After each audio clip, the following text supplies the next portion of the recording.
Saint Xenia was a fool for Christ. That's her category of saint, which is one of the highest in paradise. And we may not have even liked Saint Xenia if we were alive in the 1800s and she was alive. We may not have even appreciated the little guidances she would give to people, the things that she would do for people. We might or might not. We don't know, because we look to externals. We look to the outside of things. Where Christ, he sees what's in a person. Saint Xenia was a fool for Christ.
In Tbilisi, Georgia's capital city, on the balcony of his family's home, sits a 12-year-old boy immersed in thought. It is nighttime, and the garden below is bathed in the soft light of the moon. The only sounds are the gentle rustling of the leaves and the distant song of crickets. Surrounded by the darkness of night, suddenly, the boy hears a voice inside him. Look up at the heavens. He gazes up at the sky, and there, behold, an immense cross shining with an otherworldly light. I did not know it then, but now I know. That was my cross to bear for the love of God and my people. He would recount many years later, reflecting on this event. This cross represented the many trials, struggles, and persecutions this boy would endure throughout his difficult life. It would also be a means of salvation, and would prove to be mightier than the principalities of this world. In a time of darkness and godlessness, when under the yoke of oppressive Soviet atheism, many people had forgotten about God, this little boy, the future Saint Gabriel of Georgia, was to become a pillar of faith and love that would lead thousands back to Christ and His holy church.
Just 8 years before St. Gabriel's birth, in 1921, the Soviet Red Army would subjugate the Republic of Georgia and install an aggressive atheistic government.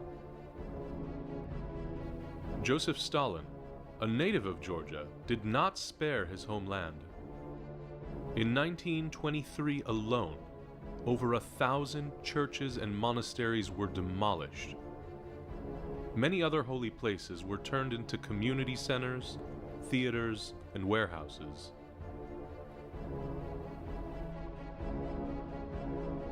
During Stalin's reign, around 3,500 members of the clergy were purged, either exiled or simply executed.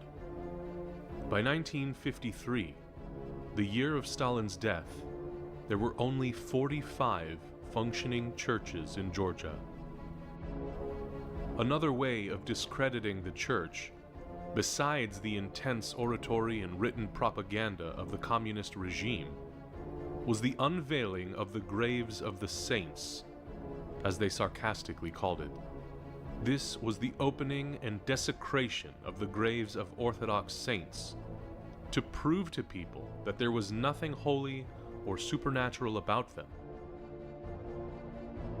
So fierce was the atheistic oppression that people's faith was crippled, and the church was on the verge of ruin.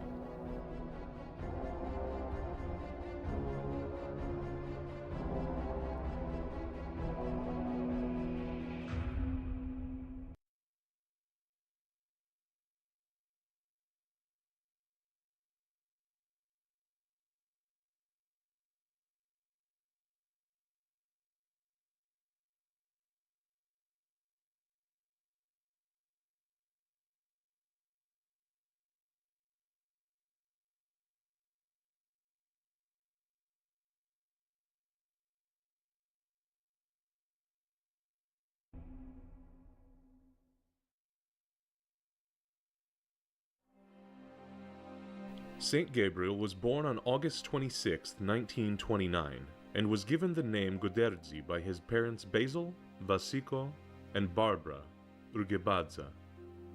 He was the youngest of 3 children. Soon after Guderzi was born, his father was killed under mysterious circumstances. It was evident from early on that little Guderzi, whom people started calling Vasiko after his father, was not an ordinary child. He was a quiet, serious, thoughtful boy, gentle and loving towards everyone around him. He got along with his peers, but preferred to play alone, away from the noise and antics of other children. His favorite game was building little churches out of pebbles and using matches as candles. This was curious since little Vasiko knew nothing about God at this point. His family, even though baptized, did not lead a religious life. They wouldn't even mention God, for it was dangerous to do so. Vasiko was to learn about God through a strange series of incidents. He was 7 years old when he overheard 2 neighbors arguing. The one said to the other, "You've tormented me like Christ on the cross." This aroused the boy's curiosity, so he approached the man and innocently asked, "Who was Christ, and why was he tormented on the cross?" But the man was frightened to speak of Christ, and told Vasiko to go to church and find the answer to his question there. The boy rushed to the nearby church full of curiosity, but it had been shut down by the communists. At the entrance stood a guard. Desperate to find answers to his burning questions, Vasiko questioned the guard about Christ. The man, moved by the boy's innocence, led Vasiko into the church, showed him the crucifixion, and said, "This is Christ on the cross. If you want to know more about him, you have to read the life of Christ." This greatly intrigued Vasiko, who left the church with even more questions, determined, however, to find the book, The Life of Christ. He had 70 rubles saved up, so he grabbed his money and rushed to the book market. There he went to all the vendors asking for The Life of Christ, but none of the merchants had a book with such a title. Starting to lose hope, Vasiko approached the last vendor. The old man handed him the New Testament, asking for precisely 70 rubles in return. Vasiko took the book and headed home, but along the way, he started doubting if he had purchased the right book, for the one he was holding in his hands was not called The Life of Christ. He rushed back to the market, but could not find the old man anywhere. He went around asking the other vendors if they knew where the old man had gone, but nobody knew who he was talking about. No one else, except little Vasiko, seemed to have seen the old man who sold him the New Testament. Vasiko returned home, and from that day on he immersed himself in the book. His young heart began to burn with love for God as he learned about Christ and his teachings. As days passed, this reading moved his heart to start talking to God. He prayed more each day and began to deprive himself of comfort. He ate and slept very little, spending his nights conversing with God. It is a mystery how young Vasiko understood how to live a life in Christ at such an early age.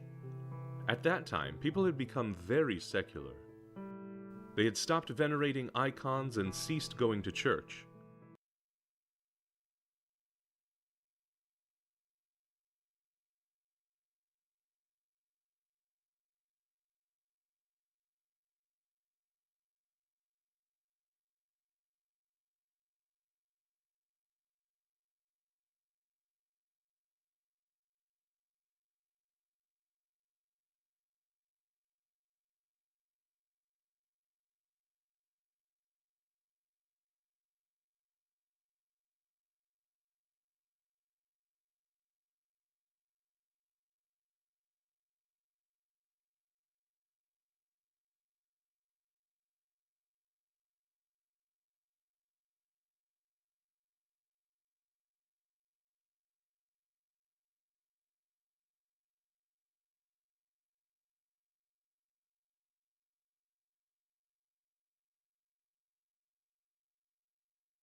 Vasiko, on the other hand, would go around his neighborhood and ask people to give him their unwanted icons.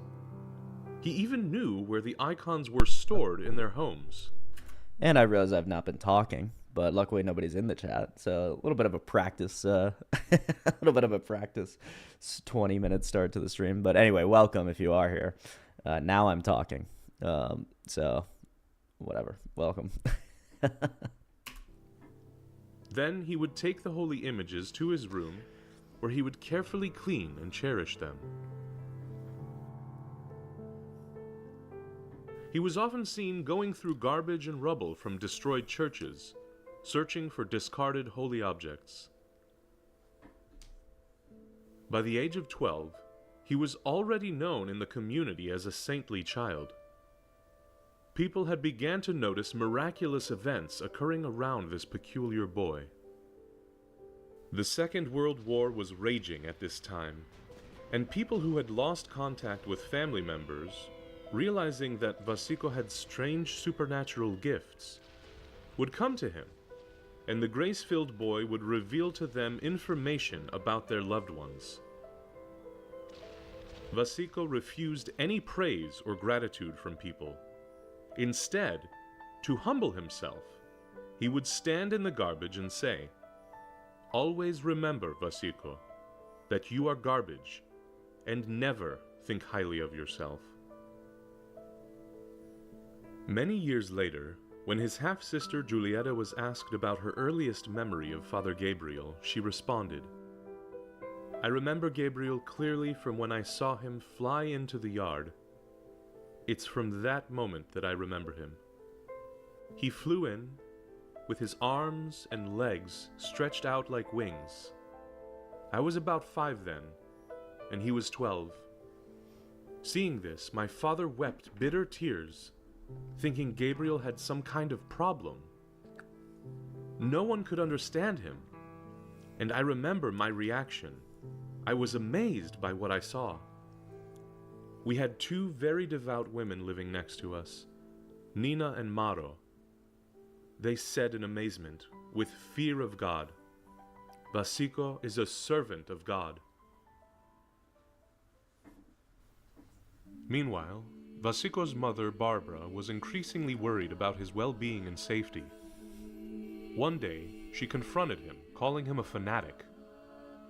"Why do you have to be interested in nothing but God and religion?" she cried. Little Vasiko could not understand his mother's worries. For him, Christ was his life, and nothing else mattered. Seeing that he was unwavering, Barbara even resorted to beating him for his disobedience. Nothing she did worked. So one day, overcome by desperation, she grabbed his New Testament and threw it into the trash, saying, "This has ruined your life." That was the... Imagine seeing your own kid flying around in the backyard because he loves God and being like, "This has ruined your life." I mean, that is the true oppressive power of that, not the Soviet atheistic communist regime, to subvert a mother's goodwill towards her own child and to make her be afraid of his holiness. It's a perversion, right? It's an inversion of the good, and this is what happens. It was the moment that Vasiko realized he had no choice but to leave his home. He took the holy book out of the trash and carefully cleaned it. He then packed a few of his belongings, and while everyone was asleep, he took off, holding the New Testament close to his chest as he quietly sobbed. As he walked the dark streets of Tbilisi, his heart filled with great sorrow and loneliness, the 12-year-old boy was comforted by the words of Christ. "If anyone would come after me, let him deny himself and take up his cross and follow me. Whoever would save his life will lose it, but whoever loses his life for my sake will find it." Young Vasiko walked for 2 days until he finally came to the ancient monastery of Samtavro in Mitsketa. The name Samtavro means ruler's place, for this is where, in the 4th century, the Christian king of Georgia, Mirian, and his wife Nana were buried. It was also here that Saint Nina, equal to the apostles, had built the first church after arriving in the ancient kingdom of Iberia.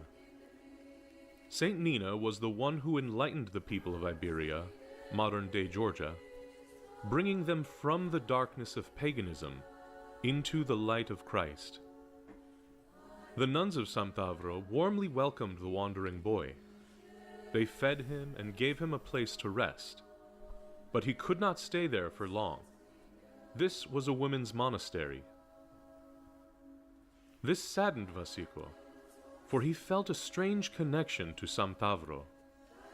Before he set off, he prayed before the icon of the Mother of God, asking her to let him live there.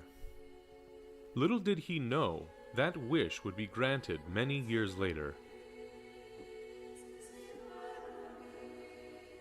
Next, the road took him to the monastery of Svetitskoveli. The monks welcomed Vasiko, but unfortunately, there was a law forbidding children from living in monasteries. Due to this, Vasiko was forced to keep traveling from monastery to monastery, only staying a few days in each. Finally, he came to the Betania Monastery, where he met 2 holy monks, Elder John and Elder George. The Holy Fathers immediately recognized the tremendous spiritual potential which the young boy possessed. As he stayed with them for 2 weeks, Vasiko also came to greatly respect and love the elders, and looked to them for advice and guidance. They showed him the way of monasticism, teaching him about obedience, prayer, and repentance.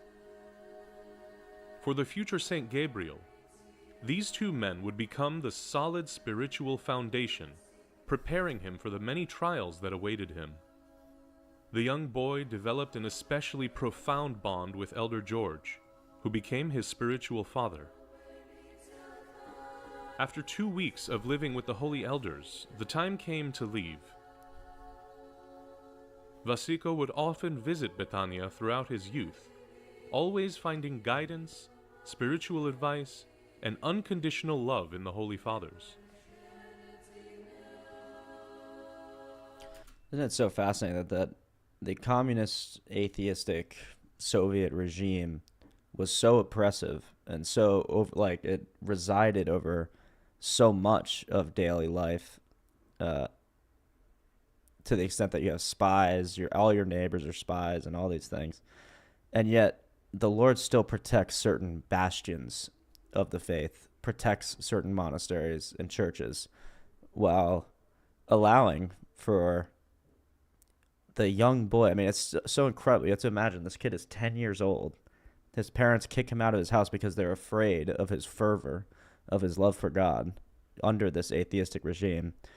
And he's still able to bounce around from monastery to monastery. And of course, the laws still follow him where he goes, so he can't stay more than 2 weeks in any monastery.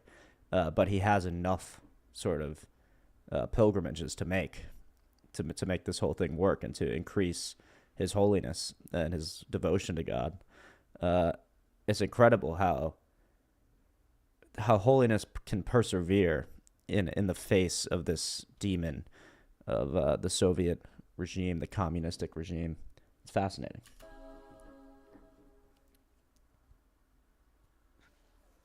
Little Vasiko returned to the snow-covered Tbilisi in the middle of winter, where he wandered the streets alone in the freezing cold. One day, a woman named Margot saw the boy sitting lightly dressed in the harsh weather. She approached him, and after finding out that he had run away from home, Margot invited him to stay with her. Vasiko, seeing that the woman was a kind and genuine person, consented. But soon, he discovered that Margot was a prominent fortune-teller. This greatly saddened the boy, but after praying about it, he understood that he should be patient and wait. Many people came to Margot for help, and Vasiko would quietly observe all her sessions. One day, Margot fell ill with a bad cold. She was distraught, for this meant that she would not be able to see her clients and would have no income. To her surprise, Vasiko offered to see her clients himself. Can you imagine? She hesitatingly agreed, and Vasiko seized the opportunity. I wonder why she hesitated. Maybe because he's 11 years old. The 11-year-old orphan you found on the street is now going to run your tarot card business. I wonder why she was hesitant. He took all his icons, spread them on the table, and then called all the visitors into the room simultaneously. The confused people gathered around the unusual boy, while Margot was watching from the other room. Vasiko began preaching to them about God and the Church of Christ. That's so awesome. That is so based. That is the most based thing I've ever heard. She's watching. Imagine this old sort of like, I don't know, basically, what do you call them? A witch, a psychic. This old psychic, like, sleeping in her bed, like, oh no, he's gonna ruin my business. he's gonna take over my business and drive everyone away. And he just lays out all the icons and the cross and starts preaching the word of God. It's amazing. And then you'll see what happens. It's the most incredible story. That meddling in witchcraft and consulting fortune tellers exposes them to demonic forces, and that they should repent and return to Christ. He then began to describe to each of them things that no one else could have known. intimate secrets, and even future events that would happen to them. He later explained what had happened in this way. The Lord made my mind such that I knew them all by name, and their lives were revealed to me.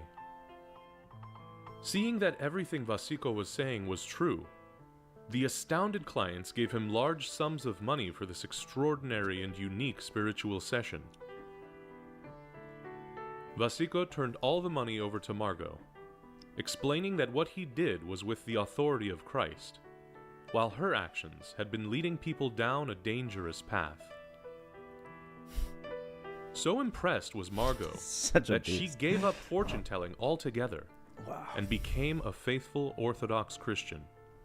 Incredible. After 3 months of searching for him, Vasiko's mother finally found him at Margot's home. Rejoicing at this, she promised to no longer interfere with his spiritual life and apologized for mistreating him. The young boy was finally back home, where he continued his ascetic efforts, each day growing closer to God.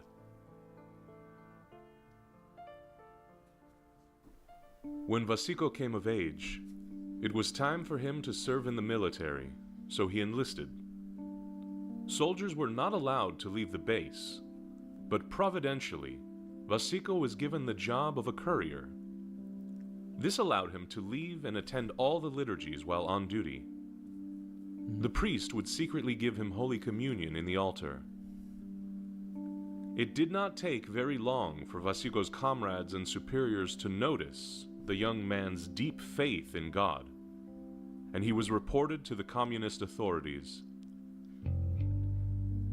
So, after completing his military service, he was sent to a medical commission where he was declared insane and unfit for work in any rank of importance. I mean, does that look like an insane person? Look in his eyes. Does that really look like an insane person? Now, obviously, this is the evil regime saying this. That's how they do. They invert sanity into insanity. They invert the holy into the unholy. It's a total...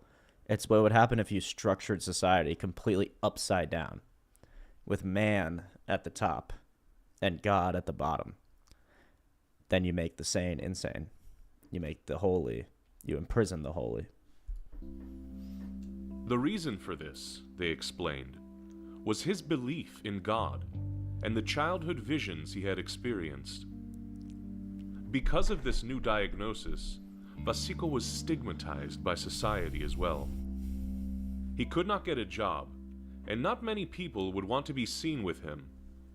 But deeply in his heart, Vasiko yearned to become a monk.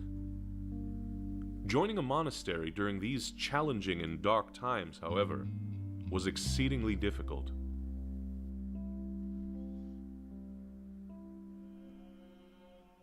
Having plenty of time on his hands, he would diligently attend every service at the Sioni Cathedral in Tbilisi. This caught the attention of the Patriarch, who quickly realized that this young man was anything but ordinary. After finding out that young Vasiko knew the Georgian ecclesiastical language, Patriarch Melchizedek III promptly made him a reader. During his service at the cathedral, Vasiko developed a close relationship with the Patriarch, who had big plans for him.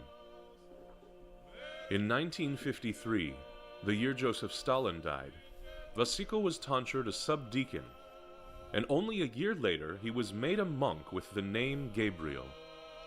Soon after that, he was ordained a priest, which was a rare occurrence in those days.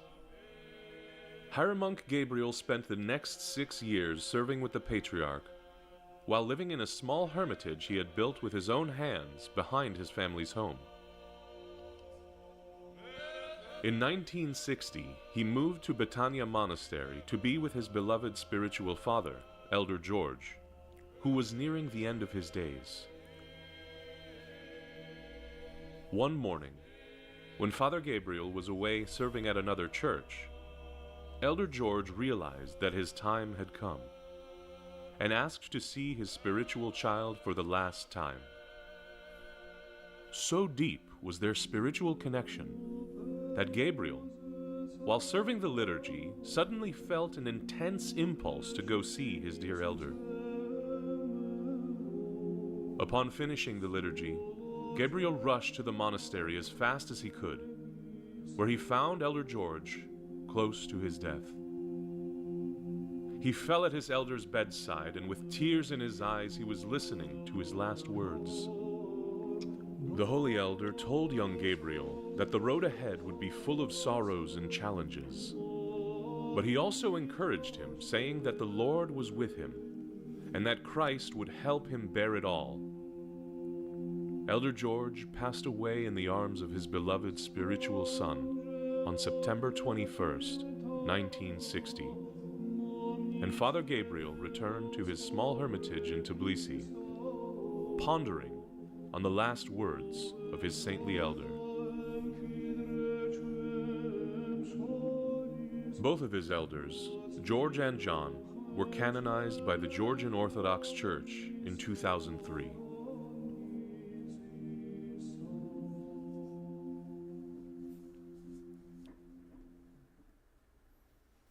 It was the morning of Holy and Great Saturday in 1965. Father Gabriel left the church after the liturgy and headed across town. From a distance, he saw the main square of Tbilisi where a massive crowd had assembled. It was the annual International Workers' Day celebration, the most important holiday in the Soviet Union. Thousands had assembled to watch the parade and celebrate communism, the Soviet religion. In front of the masses, on a tall building, hung a portrait of Lenin, 2 floors in height. Above it, the inscription, "Glory to the great Lenin." Another inversion. What the only one deserving of glory is God. We say glory to God. And this is glory to man. You can see how the structure, the hierarchy is completely upside down. And this is an amazing story of this is probably the most famous scene from St. Gabriel's life. This sight profoundly disturbed Father Gabriel, and at that moment he made a decision. He immediately ran back into the church, grabbed a flask of kerosene and matches, and set off straight for the portrait. Suddenly, at the height of the celebration, as a government official was delivering a speech, the gathered people gasped and shouted in alarm. Panic spread. So bad at. He is so based. This has got to be the most based monk, the most based saint of all time. I mean, they all are. But look at this. Look at him standing in that window, burning down the false idol. It's like Old Testament. This is incredible. As huge flames engulfed the portrait of their adored leader. To the crowd's bewilderment, a figure in a dark robe appeared in a window next to the burning image, addressing the crowd with a clear and resounding voice. "Thou shalt not make unto thee any graven image or any likeness of anything that is in heaven above, or that is in the earth beneath, or that is in the water under the earth."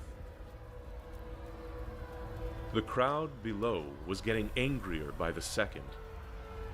Undeterred, Priest Gabriel continued with an even stronger voice. "Glory is due not to this corpse, but to Jesus Christ, who trampled down death and gave us eternal life." As these words were leaving his lips, he was violently dragged from the window and onto the square. The enraged mob brutally beat him, almost to the point of death. Gabriel's skull was fractured, and 17 of his bones were broken. If it weren't for the police, this would have been the end of his earthly life. Years later, when asked why he took such a risk, he would say, "I am a pastor, and I was entrusted by God to care for his sheep.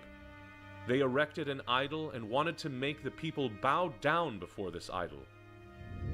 This is a type of the Antichrist, an image of a man, or rather of a beast, and the communists wanted to give him the honor that belongs to God alone. I could not allow this to continue. Following this event, Father Gabriel was taken to prison, where he was intensely interrogated and tortured daily. The authorities wanted him to publicly announce that the church authorities were behind the incident. They promised to spare his life if he would publicly apologize and admit that he had committed this reprehensible act under the influence of the Christian religion. But no matter how severely they tortured him, Father Gabriel remained silent. When asked about these interrogations in later times, he would only say, "Human nature could not bear those horrors if it were not for God's help." At one point, as Father Gabriel silently prayed to endure this unending torture, he had a strange vision of a glowing number 7. The saint instantly understood that this meant he would be released in 7 months. After this, a peculiar thing happened. Some of those who tortured him returned and secretly apologized. Wow. Soon after, he was moved from isolation into the general prison population. At this point, one would think that his troubles would only increase. But on the contrary. Welcome to anyone that's just joining us right now. We're learning about the life of Saint Gabriel, the Fool for Christ. One of my favorite types of archetypes, or, there's multiple fools for Christ that are saints that we acknowledge. And Saint Gabriel has always spoken to me as just an exemplar of holiness, right? And so what's just happened is he burned the pagan idol, the pagan image of Lenin. It was this giant 2-story, I don't know what you call it. Hey, what's up, Mighty Sarlacc? Welcome back. Welcome to the chat. Hope you're doing well. So St. Gabriel burned this image of Lenin.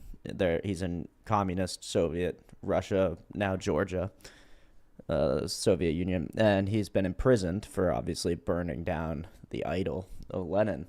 And we're learning about how sort of God sustained him through his prison sentence, allowed him to endure his torture, and how the torturers themselves would actually come to him after the sessions and apologize in secret for what they were doing to a man that they knew was innocent. So welcome, Mighty Sarlacc. We can watch this for a little bit longer if you'd like, or we can kind of go to any topic. I do have a couple of things sort of lined up, so let me know what you want to do. Many of the prisoners grew fond of the saint and would guard him against fanatics. Throughout his imprisonment, however, Gabriel continued to be tortured and interrogated by the authorities. It would have been safe to assume that Father Gabriel would eventually be executed, but instead, he was transferred to a medical institution, where his suffering only increased. There he was given the following official diagnosis: psychopathic personality, with a predisposition towards psychopathic outbursts of a schizophrenic character. At age 12, he imagined he saw an evil spirit with horns on its head. The patient insists that the evil one is responsible for everything wrong that happens in the world. He believes in the existence of heavenly life, God, angels, etc. The psychopath's main axis of conversation is directed at the belief that everything happens according to God's will, etc. Whenever anyone tries to talk to him, he always recalls God, angels, icons, etc. Because of his unwavering faith and fearlessness in professing his beliefs, Saint Gabriel was again labeled as a lunatic.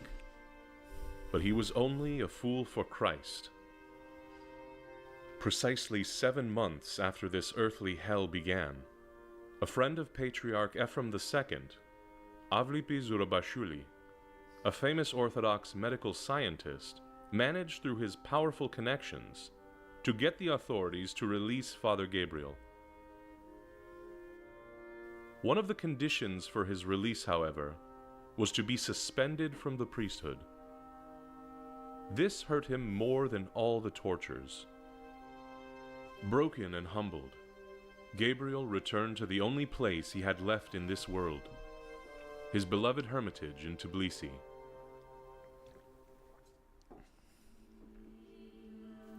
At this point, he had become an absolute outcast, a pariah. People feared associating with him, and many considered him completely insane. But Gabriel was strengthened by the words of Christ. If you were of the world would love you as its own. But because you are not of the world, but I chose you out of the world, therefore the world hates you.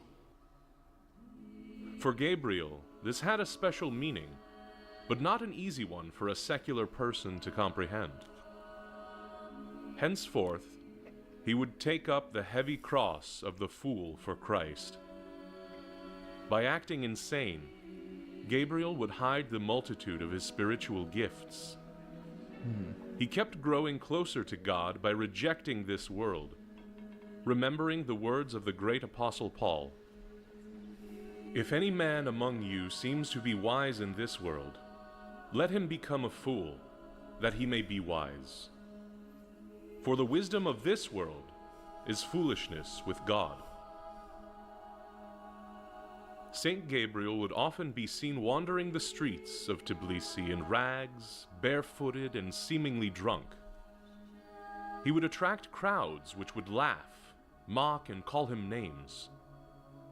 The saint was unfazed by this, and would even dance and sing operas, greatly amusing the spectators.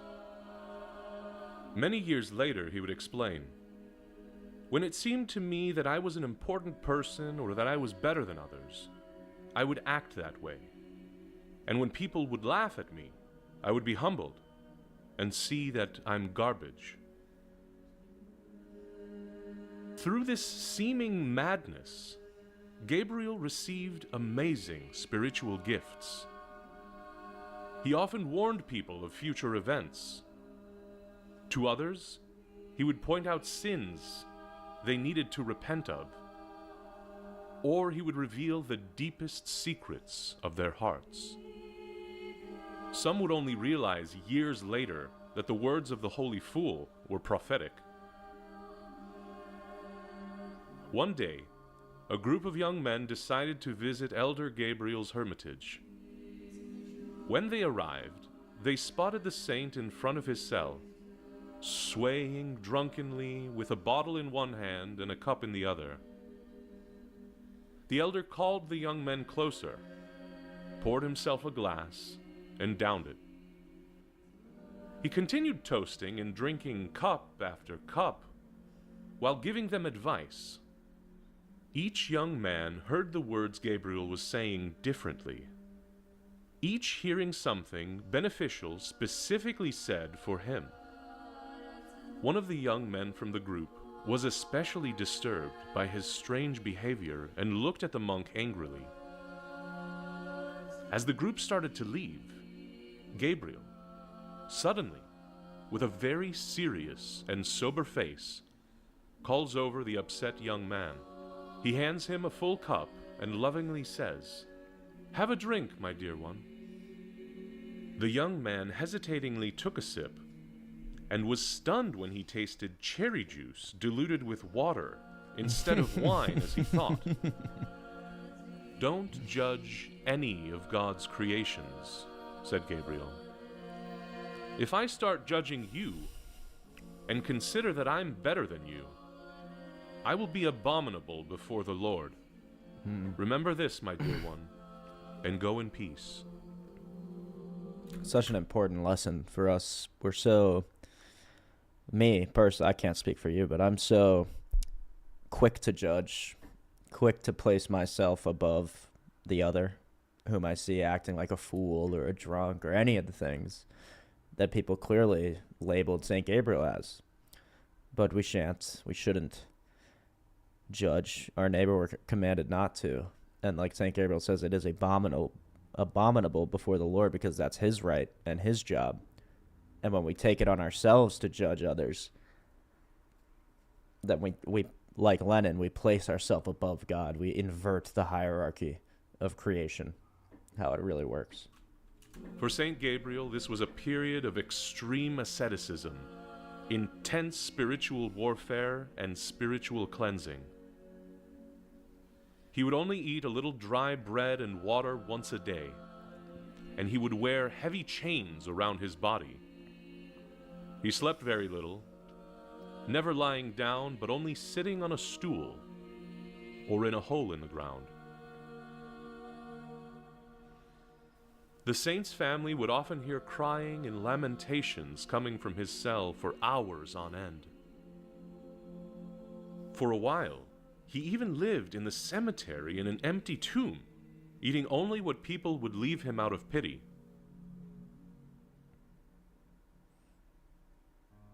Throughout this time, the local authorities would not leave him alone. They would frequently bring him to their offices to harass and intimidate him. The saint would often return from these interrogations severely beaten, barely able to stand on his own. Due to his suspension from the priesthood, St. Gabriel could no longer serve in the holy altar with the other priests, but instead, he would have to receive the Eucharist with the congregation as a layman. He saw this only as another opportunity for humbling himself. But soon, even the consolation of the holy mysteries was to be taken away from him. One day, Father Gabriel was summoned by Patriarch Ephraim II to discuss his hermitage. The Patriarch solemnly announced to him, "The government is furious about your chapel and demands that it be demolished. These are bad times, and we can't struggle against them. You'd better tear down your chapel. When times change, you can rebuild it." "I won't do it," Gabriel replied. "If you let the atheists have their way, they will demand that you remove the cross from your chest. How can I destroy what I built to the glory of God?" But seeing that the Patriarch was himself in a difficult position, he gave in and agreed to do it. A few days later, the Patriarch came with the authorities to ensure that Gabriel would do as he was told. He obediently started tearing down the first two reception rooms. The communist officials, satisfied with the progress, departed with the Patriarch. But as soon as they left, St. Gabriel stopped demolishing the building. He left his cell and the chapel intact. The officials soon got wind of this, and Patriarch Ephraim again summoned Gabriel to demand an explanation. "I told you to tear it down." I tore down what I did because you were there. Those were bad times. But then, a few days passed, and... Hey, what's up, Newman? Oh, welcome to the chat, bro. Welcome. I don't know if you've seen this or if you've heard of St. Gabriel the Fool for Christ, but truly one of my favorite saints, one that really moves my heart, his story. And if you don't know, a couple of the things that have went down so far, he lives in communist, atheist, Soviet Union in what is now Georgia, Tbilisi. And his whole persecution begins when they're having a giant parade for Lenin. And it's this massive two-story, flag, or I don't know what you call it. Basically an idol erected to Lenin that says glory to Lenin, right? So essentially glory to man, not glory to God. And what St. Gabriel does is he goes into the building where it's hanging from and burns down, sets it on fire, the whole thing, and preaches a bit of the gospel to the people in the square, which then they put him in prison. They torture him for years and months. They make it so he can't be a priest anymore. And now the Soviets are forcing him to tear down the chapel that he built, even though he's been abiding by their rules and not serving in the liturgy and all this stuff. And he just has one of the most incredible stories of any saint. We have some other stuff to get into on the stream as well, if you'll be interested in that, which I think you will. But I do want to watch a little bit more of this and get to one of my favorite stories of Saint Gabriel. The time came to rebuild, so I rebuilt. What could I do? How could I destroy what I built to the glory of God? For this blatant defiance, Gabriel was excommunicated from the Orthodox Church. This devastated him, but he simply could not betray his beloved Christ, no matter the cost. The Soviet authorities soon came and demolished his hermitage. As he and his younger sister watched, he said to her in a strangely calm voice, "Don't worry, sister. Today they rejoice, but tomorrow they will sorrow. Today I sorrow, but tomorrow I will rejoice." The demolition crew loaded the ruined hermitage on trucks and took it away. But Father Gabriel, undeterred, loaded it and brought it back, stating prophetically to his sister, who was strongly protesting, "They have done what God allowed them to do. They can't destroy anything more." Indeed, a little while later, the local party administrator herself came to see him. But instead of being angry, she was contrite and apologized. Yeah, that's right. So the mob dragged him out of the window and beat him within an inch of his life until the police or the authorities finally came, and they threw him in prison and tortured him even more in prison. It's truly an incredible story of persecution in the name of Christ. We think like, oh, only the early martyrs, only when Jesus is saying that if you're in the world, then the world will love you. But because you're not of the world, then the world will hate you.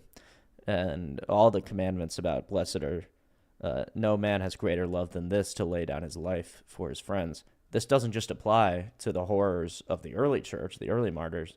This is still happening in the 20th century, right? This is like the 60s and the 70s. So just a reminder that that this can happen to anyone in any time period.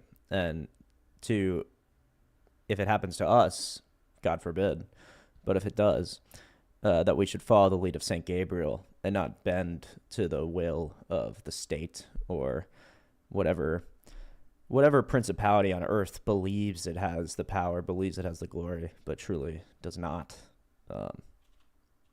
For what they had done to him. She even offered paying to have everything reconstructed. But Father Gabriel politely refused the offer and found other ways to rebuild his cherished hermitage, which still stands to this day and is a place of pilgrimage for today's Christians. It's beautiful. During the following years, Saint Gabriel, still ostracized even by the church, put all his hope into the Lord, praying that one day he would be allowed back into the body of Christ. 5 years had passed since his excommunication. Then, which, by the way, he was excommunicated because the communists put an inordinate amount of pressure on his patriarch. So the patriarch basically ordered him to tear down the church of his own volition, and St. Gabriel would not do that. As he says, how could I tear down something which I built to the glory of God? And so the elder, the patriarch, really had no, well, maybe he did have a choice, but in his view, had no choice but to excommunicate Gabriel from the church, something that will be undone, obviously.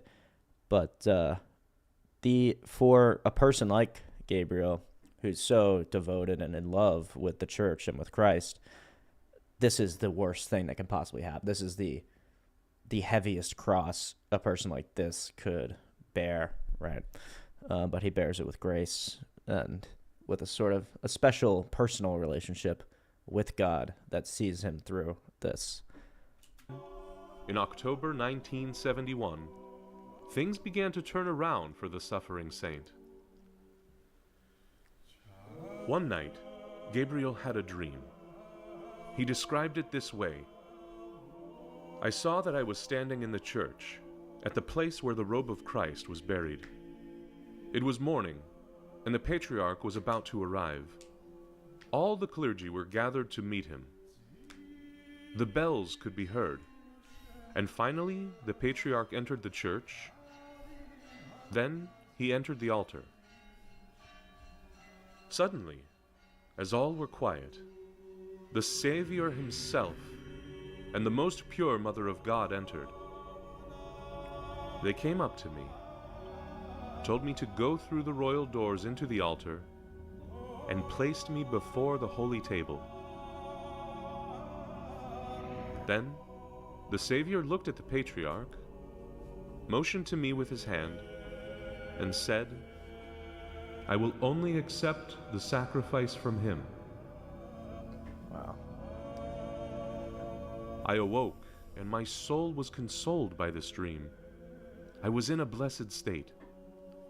I felt hope that something would change for the better. Immediately following his dream, Father Gabriel prepared himself for Holy Communion, and the next morning went to church. There he saw the patriarch, who seemed a bit uneasy. This indicated to Gabriel that perhaps he too had seen something the night before. Soon after, he was asked to put on holy vestments so that he may participate in the divine liturgy. His dream was being fulfilled. After the service, Patriarch Ephraim II, having restored him back to the priesthood and full communion with the church, appointed him the spiritual father of the... Right, Numenon? Isn't it crazy? And it gets better. It gets even better. But, I mean, the power of this story, the power of those types of dreams and things, it gives me goosebumps too, man. I think the first time I watched this documentary, I actually cried at the end.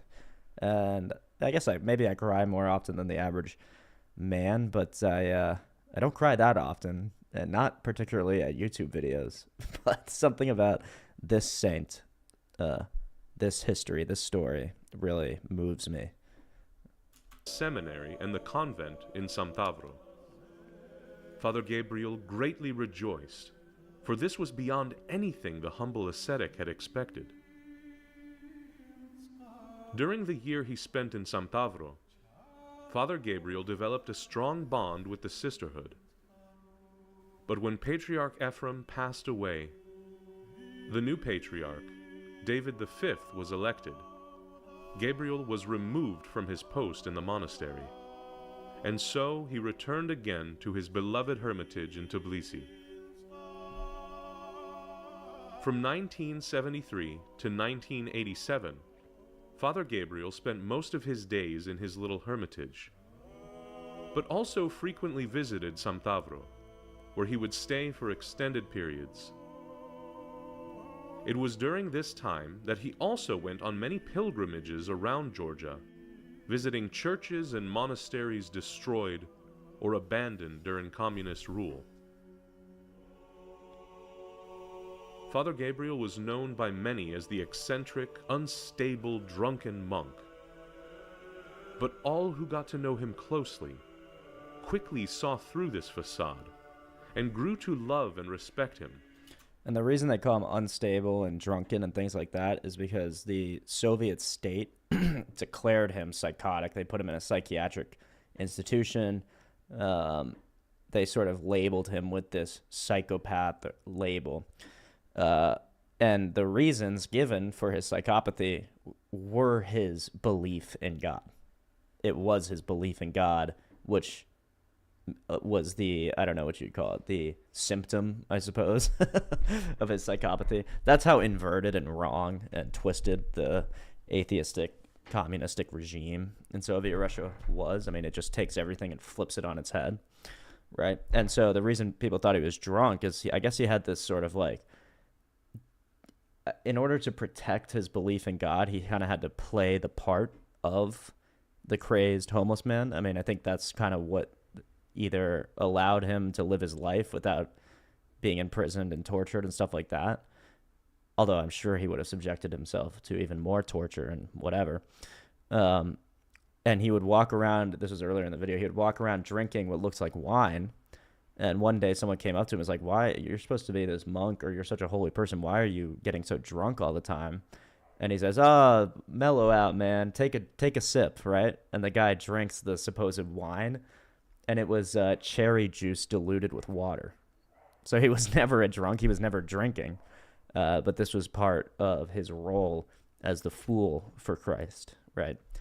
So everyone thought he was like a crazy homeless guy, when really he's this holy saint walking amongst them. And we'll get a couple of like really cool stories about that time as well. For the simple monk radiated with the Holy Spirit, even when acting in the most bizarre of ways. Metropolitan Seraphim Jojua describes his experience of Saint Gabriel in this way. When I saw Father Gabriel for the first time, I thought, this is a chosen one of God. This could be felt in everything he was. The elder never remained indifferent to other people's woes, and he could console the offended and the suffering for hours. Seeing people's deep sorrow and unhappiness, he would start sobbing and praying fervently for them. He said, if we help each other, then God will be merciful to us. He has given us an opportunity to do a good deed. Through his gift of discernment, Father Gabriel was also able to sense any kind of insincerity in people. At times, he would give the vainglorious people tough lessons in humility. This happened once during a festive meal of... And yeah, just Fools of Christ are really interesting. I totally agree. So I was telling people, this is kind of like my favorite archetype, if that's what you want to call it, of a saint, is the fool for Christ. I don't know exactly what that is. I think, one, we love someone that's sort of out of the fold, right? That's sort of, that is differentiated, that is charismatic, enigmatic. But then when you center that sort of, an enigmatic personality in the hierarchy of God and his creation, and you're a fool, but you're a fool for Christ, it adds like it adds this crazy dimension of like the ordering of chaos, right? The controlling of the water. So he's like on the outside, or to the person just passing by, he seems like this chaotic person, but then his soul is totally ordered in the hierarchy. Is perfectly aligned to truth and life, right? So it's like kind of the two natures, or maybe it explains like it places chaos properly in the hierarchy. Maybe that's why it speaks to us so much. And then of course the fools for Christ are so holy and so of single-minded devotion that I think that's something that we all can look to, aspire to, and admire about these saints who are fools for Christ. Of priests, he began running around with his arms raised, shouting, "Vainglory! Vainglory!" He often showed foolishness for Christ and could do the oddest things. Sometimes he would scold people using terrible, indecent words. Or, just imagine, he would do somersaults in church during the liturgy, rolling around on the floor. Can you imagine? It was a scandal to many. They didn't understand what was going on. Somersaults. One day, my friend, a good artist, stood with his friends at the gates of San Tavro. He was very young then, and they were discussing how Father Gabriel did somersaults during the liturgy. There were 5 or 6 of them. They said amongst themselves, Well, we know that he is a saint, but the others don't know this. What do they think? There are limits. How can he do it? The liturgy is going on, the bloodless sacrifice is being offered, and he is at the Amvo doing God knows what. Suddenly, as they are talking amongst themselves, a taxi stops. The elder gets out and walks right up to them. They are standing in a circle. He thrusts his head into the circle, looks at them in the face, and says, "Are you judging me?" They were all stunned and didn't know what to say. Then, the elder calmly walked off.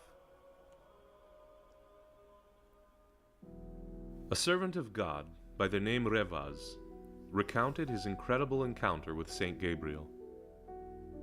In the late 1980s, my family was on the verge of ruin because of my chaotic life. This is the most intense and fascinating part of the story, in my opinion. Pay attention to this. It's really wild. There was not a single day when I didn't drink alcohol. I also took to gambling. I lost my job and friends.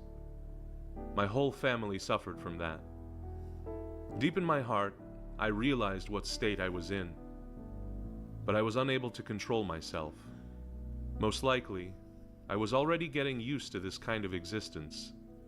I was told, and I myself remember, that I had lost my human appearance. Everything around me annoyed me, and at some point, I began to feel as though I was unwanted. Back then, I wasn't seeking any spiritual refuge, and it didn't occur to me to go to church since I didn't take the clergy seriously. This would have gone on for years if one fine evening Elder Gabriel had not gone into the beer house where I, drinking another glass of beer, was preparing for a reckless and cruel act. Yes, dear friends, your ears haven't deceived you. Elder Gabriel was there, although at the time I had no idea who he was. I had never seen him before. This is how it happened.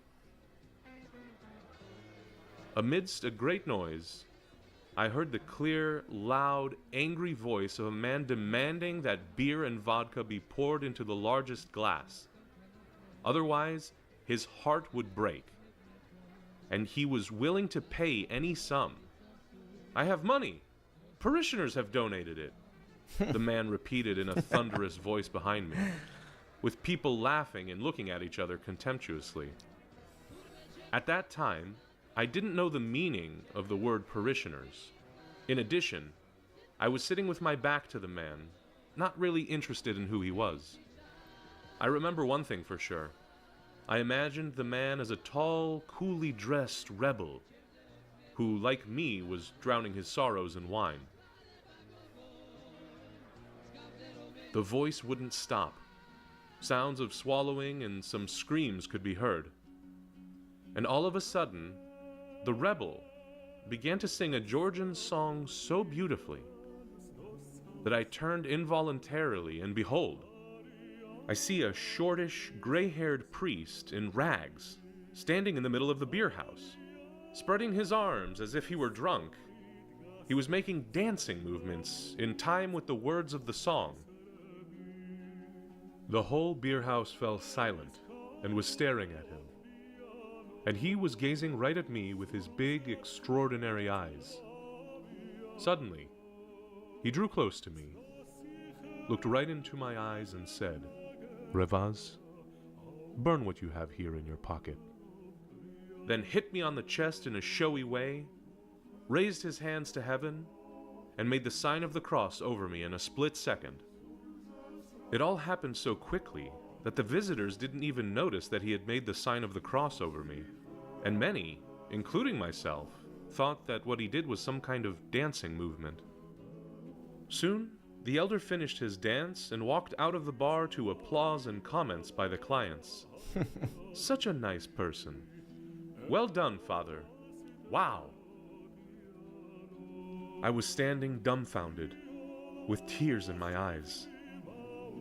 But I wasn't crying because I had understood the meaning of the elder's actions. I was crying rather because his words struck me like a surge of electricity, and I kept wondering how he could have known what was in my pocket. What I had in my pocket was a suicide note, written a few hours earlier, in which I was saying goodbye to my family. I was about to commit a terrible, irreparable act. But Elder Gabriel came, by the will of God, and made such a show, especially for me. The most amazing thing was, from that day on, I didn't want to hear about gambling anymore, and I gave up alcohol along with the disordered lifestyle I had led for years. I went around Tbilisi to find that priest, but to my disappointment, he was nowhere to be seen. I asked many people and heard the same answer everywhere. "He is a madman who doesn't always appear," they would say. Soon, I converted to God and began to go to church. But a few years later, when my family and I traveled to Mitsketa and visited the Samtavro convent, on one of the graves where people were crowding, on a large photograph, I saw the very man who had saved me and sobered me up. I stood, rooted to the spot, and tears welled up in my eyes.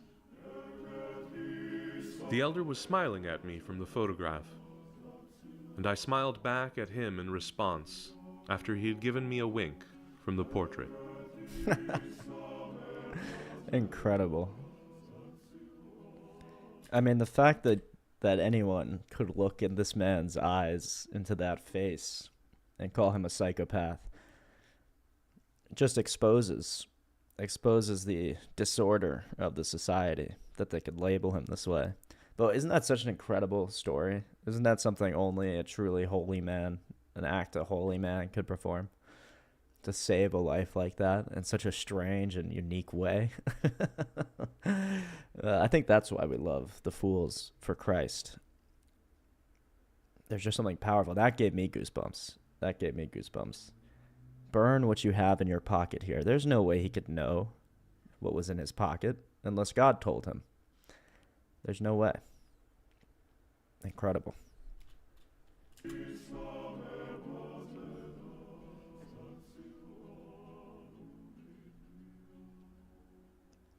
In 1987, Saint Gabriel's childhood prayer to the Theotokos, in which he asked to be allowed to live in Samtavro, was finally fulfilled.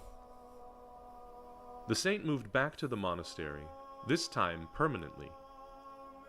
He settled in an abandoned hen house on the monastery grounds, where he continued his ascetic struggle, despite his deteriorating health. He guided the sisterhood on the narrow path of monasticism, showing them the way to salvation, often through challenging lessons. But the nuns obeyed him in everything, recognizing their elder as a spiritual giant and a true man of God. The holy elder was the strictest with himself, depriving himself of every comfort and eating next to nothing, but he did not expect the same from his spiritual children. Instead, he would encourage self-restraint and moderation, and ascesis only according to each person's strength. In 1990, around the collapse of communism, Father Gabriel decided to withdraw to the Shio Migvimi monastery, seeking complete solitude. He was there only for a few days, when behold, Christ himself appears to him, ordering him to return to Samtavro and serve the people. His own desire was solitude, but the will of God was different. Gabriel immediately obeyed the Lord. He moved back to Samtavro, into a cell in the old tower, and dedicated his days to serving everyone who came to him. He wanted to be cut off from the world, but the world needed him more than ever. As the communist government collapsed, people were now free to find Christ, and Saint Gabriel was like a lighthouse, shining the light and love of Christ. welcoming everyone with open arms.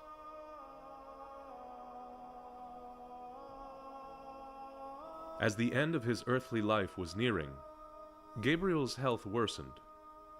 He suffered from a severe case of edema, and about a year before he reposed, he also broke a leg, which caused him to be bedridden. In 1995, on the Feast of the Transfiguration, to which Samtavro's church is dedicated, Elder Gabriel asked that his coffin be brought out and placed in front of his cell.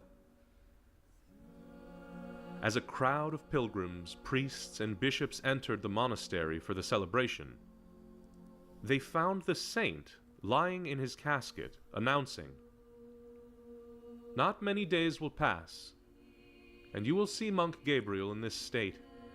I take with me love for everyone, the Orthodox people, and every person." This was to be his last act of holy foolishness. After this, he became very serious as he prepared to stand before the throne of God. His mother, upon hearing that he was dying, came to visit him. In her grief, she began to lament, saying, "Your whole life has been nothing but suffering and pain." Those words saddened Gabriel, who replied, "You still don't understand me. I could not have lived any other way." On November 2nd, 1995, as Saint Gabriel was lying on his deathbed, he suddenly focused his eyes ahead. The people attending to him could hear him saying, "I have been following you from the age of 12, Lord, and now I am ready. Take me to yourself." After this, he spoke no more. His family, the nuns of Samtavro, and his spiritual children surrounded his bed. Archbishop Daniel read the canon for the departure of the soul, and as the last words of the prayer were spoken, Saint Gabriel, with a gentle smile on his face, peacefully gave up his soul to the Lord.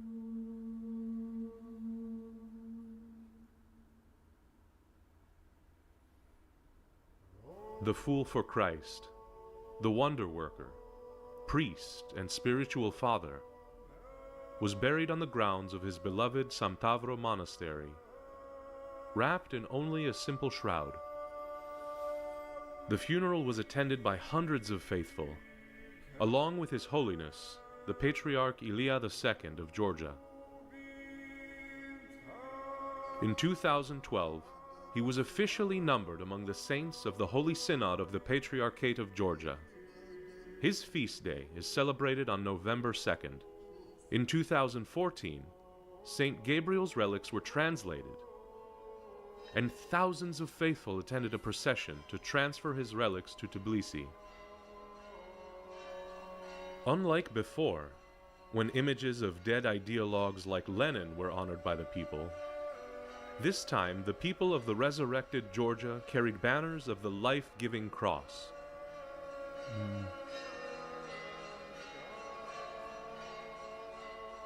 The grace of God has not abandoned Gabriel, even after the departure of his soul. At his relics, endless miracles frequently occur to this day. The sick, the troubled, and the downtrodden all find healing, comfort, and consolation upon visiting Saint Gabriel.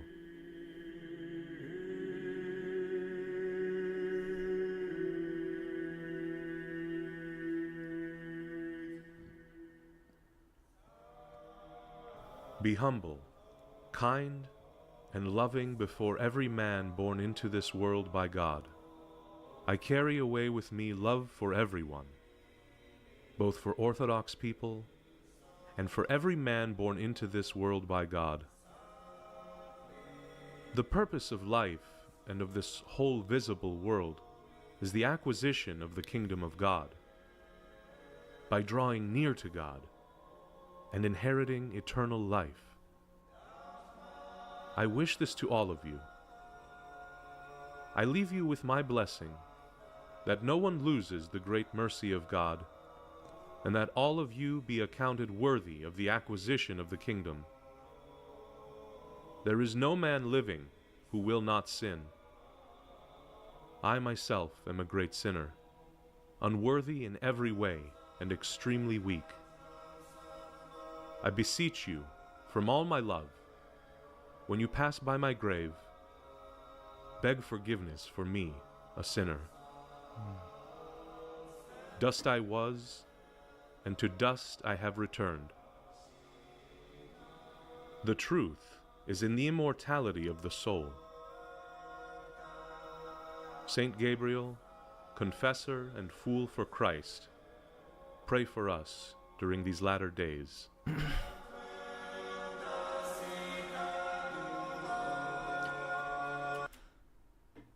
So powerful.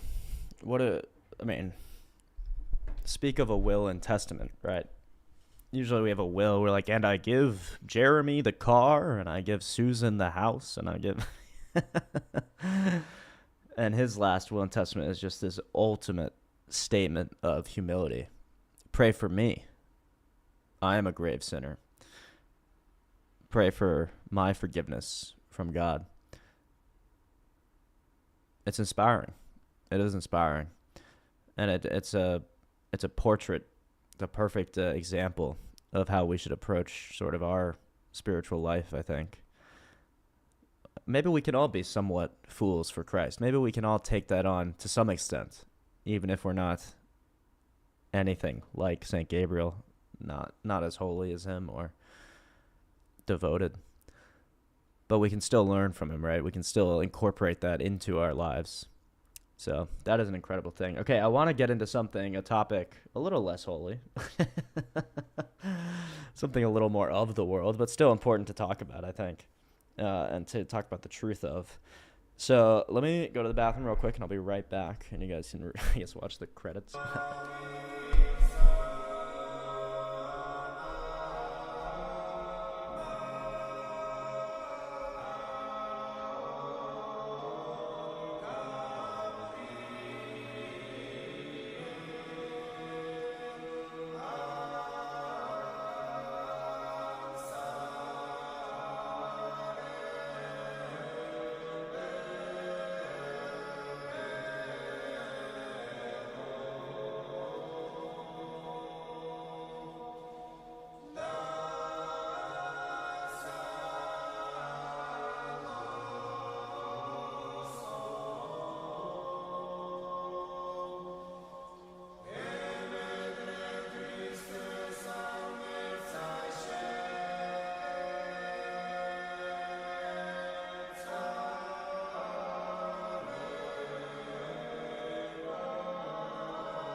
Okay, I'm back. All right, so this is something that I came across in meme form on Twitter, and it's fascinating. It's unfortunate. You're getting a clue where this is going. How does creating an OnlyFans help men? How does creating an OnlyFans help men? I'll give you a little spoiler alert. It doesn't. But we'll see at least what the argument is a lot. About how... Now, the reason the meme, I'll tell you the meme format is pretty funny. It is a picture of two of this woman's videos back to back, and it just said, "This is the female Darth Vader." Okay. You are supposed to be the chosen one. And just to be clear, I did create a video already about this, but I did it sort of in short form. So the video is here. Porn addiction coach becomes the thing she swore to fight.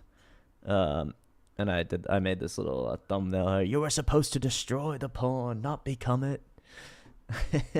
So, anyway, female Darth Vader. So if you look at her channel, it's called Fight the Beast: Help for Sexual Addiction.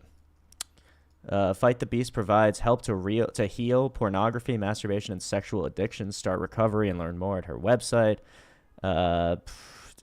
So that's basically what the channel is. She's a porn recovery expert. She's an expert in recovery from porn addiction. And so if we look at some of her older videos, let's actually watch one, which should... I mean, a lot of it is kind of like almost like manosphere, like semen retention benefits, risks of semen retention, how to trust again after porn and stuff, right? So it's like some of it's probably better than others, advice-wise. I'm looking for one specific one. Well, like this one, how porn makes you numb mentally and physically, right? That would probably be a good one. I think there's one where she kind of like...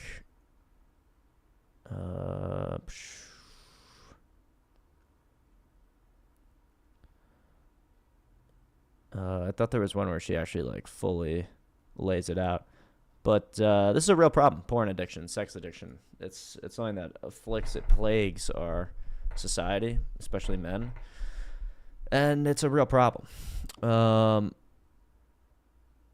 Okay, so let's watch at least this. Hey, what's up, guys? Now, this is from just 1 year ago. So just 1 year ago, she's posting videos about the harm, the dangers of pornography, and hypothetically how to defeat the evil demon of pornography. In this video, I'm going to be talking about how pornography can leave you feeling mentally, emotionally, and even physically numb. This is a really common problem, so I'm excited to discuss it with you and hopefully give you some strategies that will help you in your recovery journey. When you use pornography as a coping mechanism for sadness, boredom, frustration, pain, or stress, you numb yourself to escape. But in doing so, you also diminish your ability to connect with and understand and experience even positive emotions. So today This is a good argument, right? That's all true, I think. We can scientifically verify that. I'm sure that's where she gets it from. She's about to talk about hyperstimulation neurotransmitter imbalance. So, you know. This line is shifted. That is ultimately the problem. That's ultimately why this degraded into why she became the very thing she was fighting. Is that this was not her strategy. It doesn't seem like is based in Christ, right? It's not based in the destroyer of sin, the defeater of evil.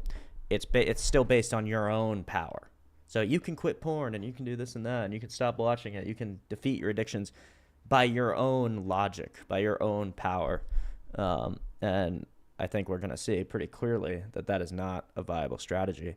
In fact, it leads to something worse, perhaps. But due to that supernormal stimulus, your body requires that heightened level of stimulant in order to feel anything. This then feeds into that addiction loop where you crave excitement, crave feeling, crave that high, but you have to keep turning back to pornography to feel it.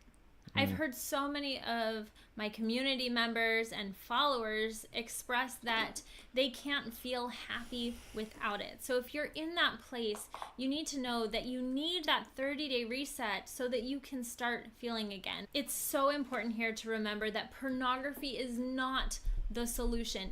Oh, it's not, is it? Oh, it is the problem. Okay. You heard it here first, just 1 year ago from this lady. Pornography is not the solution, it is the problem, right? Okay, then what is this one called? Stress. So I think she's going to say, you know, if you have chronic stress, then you can use this as a coping mechanism, right? You can use pornography to defeat the coping mechanism, and hopefully she tells us why that's wrong. Results as a coping mechanism to deal with these heightened negative emotions. The body's stress response isn't just from watching pornography, but it can also be from the stress it causes in your life, from things like guilt, shame, relationship problems, financial issues, feeling dishonest or inauthentic, stress and anxiety when you can't relapse, and it can significantly impact your brain and your body. Another negative loop that can occur in the brain is the hyperactivation of the adrenal system and the amygdala in your brain, which over time causes less emotional control, more reactivity, and again, hormone imbalance. This is why so many people find themselves extremely moody, especially when they can't relapse. People who have struggled with addiction for a long time may not realize they are more short with people around them, with relationships, people. Okay, so you get it. I mean, she's an advocate. She basically relies on the biological and the psychological reasons to quit pornography, quit this addiction. And that's fair. You know, that's better than nothing, and it's certainly better than the opposite. But you can see where it goes wrong because it's not centered in anything real. It's not centered in Christ. It's not centered in spirituality, in the divine realm. And it is a spiritual battle at the end of the day. This is the demon of lust, right? That is afflicting our generation. So she talks about prolactin. I mean, we can get a few words on the psychological impact. Let's see. Your ability to feel motivated and excited. Again, this storm of hormone imbalances, the prolactin, cortisol, adrenaline, dopamine, all contribute to feeling either excessive emotion or eventually numbness as a way to cope with these imbalances. But let's set the scientific and chemical terms aside for a moment and talk about the psychological impact that is very real. When you bury your pain, you also bury your capacity for real joy. Learning to sit with, feel, experience, and process your emotions is an extremely critical part of recovery, which I talk about in my book and online course. It's truly beautiful to me when clients start to feel these raw emotions and these beautiful experiences, like a father moved to tears by his toddler daughter's presence, or feeling even the sadness about past events that are able to finally fully process and heal. Some guys are scared about feeling all of these new emotions in their recovery process, but with some of the harder emotions also comes that joy, and they begin to understand something called death grip syndrome, which is a form of desensitization and can decrease the pleasure of real in-person sexual encounters. In some cases, this can even lead to complete and total erectile dysfunction, especially if there's been some sort of damage in the process. And we see this all the time. I mean, as a comedian, comedians are pretty open. In fact, a big source of content for comedy is why am I getting the same spam call twice in a row? Like, I literally, not 1 second earlier, declined this. No, I don't want your insurance. Leave a voicemail if it's important. Send me a text. Okay. So comedians are very open about their sexuality and the nature and the state of their phallus. Because I think sometimes the crude can be very funny. With comedy, you're trying to go over the line, but not all the way over. So everybody has a penis, but not everyone talks about it, right? So that's a common topic of debate.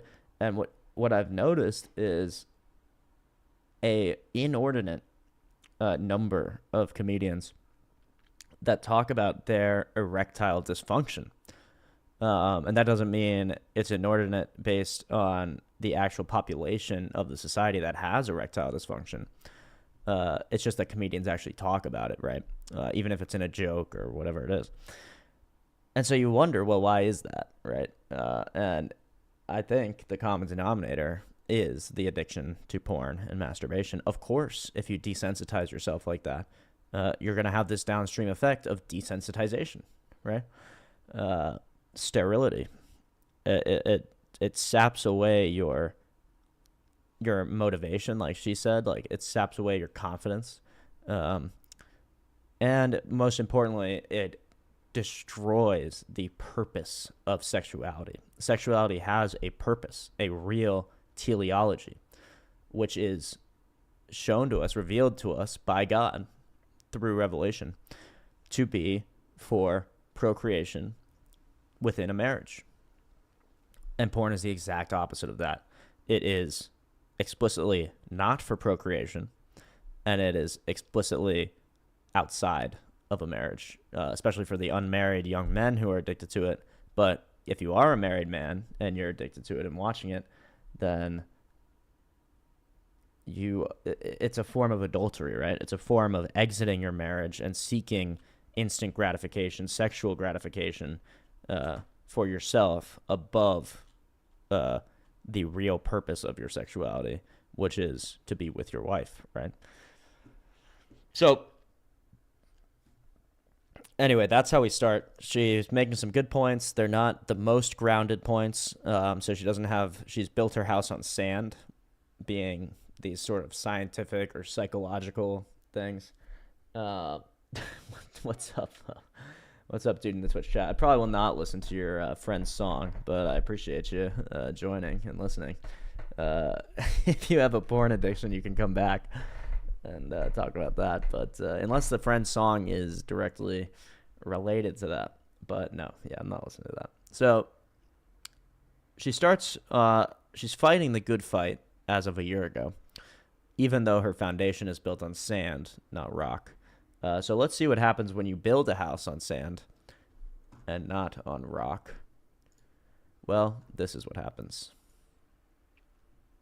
First of all, there's these two videos, which obviously forewarn of a coming doom, why I left religion and my new religion, implying that you can create a religion yourself that is valid, that doesn't place yourself higher than God in any hierarchy. And this is what we come to: from porn recovery coach to OnlyFans. What broke me? Way. I mentioned this in my video, but what broke me? I mean, maybe it's subconscious, but there's an awareness that this is a breaking down of the natural order, that this is wrong, right? What she's turned to. Now, I want to give my audience a warning that we're not here to judge this woman. We have no right to judge this woman. We cannot possibly remove a speck of dust from her eye without removing the rafter, the beam in our own eye. So this is not about judgment. This is about truth and hopefully clarity on the addiction and the danger of pursuing any good means, any good ends, without rooting that pursuit in the pursuit of God himself. If you don't know that God is the good, that God is good, then you can direct your good aims at anything other than God, including becoming the very evil that you once sought to destroy. So we'll see if she has any points here, but I quite doubt it. Well, actually, maybe first we'll do the My New Religion, because that'll probably be more informative of how she got from point A to point P, point porn, so to speak. Okay, so this is part 2 on my current beliefs with religion.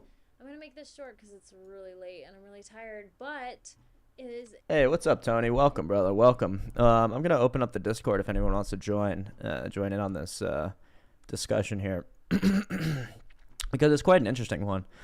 It's not the typical atheist debate, per se, that we do, but it is deeply related to that.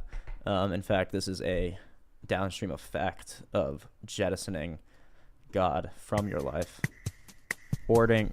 God is real. All right. Now let's do an invite. So feel free, Tony, to join that. Obviously, no pressure at all. Otherwise, we're just going to continue. We pointed out... We're kind of examining this channel And what happened to this poor woman who, again, I'll state, we are not to judge. We are not here to judge. It's not our role. It's not our right. It's not our duty. We're just here to speak the truth, right? And to expose what can happen, right? In the worst case scenario. So Fight the Beast, help for sexual addiction. She's an ex-porn recovery coach, right? And now she has turned to OnlyFans. She's become the thing she once sought to destroy. And we're going to see what her religion is, per se. What kind of religion allows you to subvert your very own sort of moral intuition? How does this happen? So first we're going to see what went wrong in terms of the foundation, in terms of whether she was building her house on sand or rock when she continued this.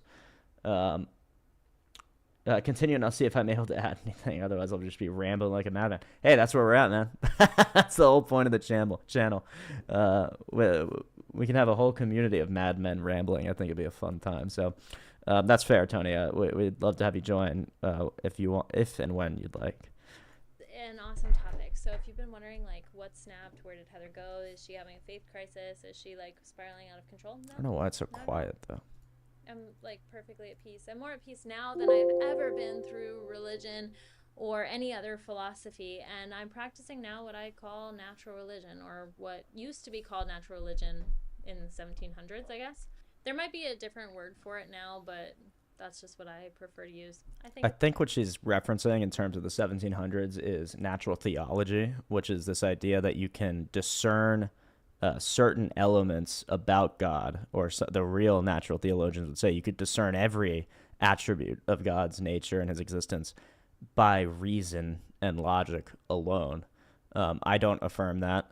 I don't think the church affirms that. There are things that obviously must come from special revelation, i.e. the Trinity. Actually, interestingly for this discussion, the purpose of sex, what it's ordered towards. We're told it's ordered towards marriage and procreation within a marriage. So if you can't discern the purpose of sex through logic and reason and natural theology, well, it must come to us through revelation then. And it does. And it's all over the Bible. Nice. Play some Clash of Clans, bro. Love it. Nice, man. Unfortunately, this has to be a somewhat shorter one. I'll probably be here for about another hour. But we appreciate having you here while you can. So let's get into this. It sounds good. In short, natural religion in its essence is a belief in God and moral law drawn not from institutions or sacred texts, but from reason, conscience, and the observation of nature. So I do not get my beliefs from anybody on this planet anymore. I completely derive them from myself. Hey, what's up, Infamous? How you doing, bro? Welcome. This will be like the third time I've explained it, but essentially we're watching an unfortunate turn of someone that used to fight and help men who have sexual addiction and porn addiction. And now she has created... Oh, yeah, no, I saw this. Yeah. Have you seen this? Yeah, the meme that I saw on Twitter was the female Darth Vader.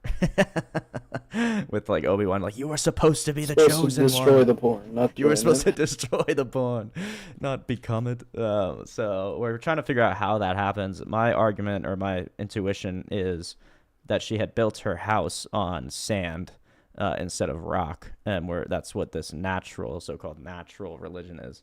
When you think you can kind of create your own hierarchy in life, then it has downstream effects. But again, I just want to say, because we have a couple of new people in the chat, we're not here to judge this woman at all. We're only here to call out truth when we can. But I'm no better than her. Nobody is any better than her. I'm willing to call her a hypocrite, but go on. Well, that's fair. I mean, we can call her a hypocrite because that's true. But we shan't have hate. We shan't have any sort of like ill will towards her. We just need to pray for her health. I don't have room in my life to hate anyone. Good. Good. Okay, so that's the preface for this conversation. It's not about putting her down. It's just about speaking the truth. Okay. I believe that I can know truth through my own experiences and my own soul. Natural religion is a set of principles essentially that permeates all of time. There's a lot of consistency between religions, but minus the dogmas and the rituals. Yeah, this is just her saying her God is I lean nature. Well, it's really her saying, yeah, her God is me, because it's not just No, nature. it's not saying me. It's saying nature, because she's appealing to like a greater source of like reality. She's not like appealing like I know things because I know them. It's like but it is reality reveals itself to me. Like right. Yeah, it's both reality reveals itself to me, and my interpretation is the correct interpretation of reality. right, but that's the same with Christians. Like Christians would be like God reveals himself to me, and then that makes it so that my experience with that is true. Like I it's wouldn't the say same. that. It's the same special revelation that like every religion uses. My revelation is special, and it makes it so that I can see the truth.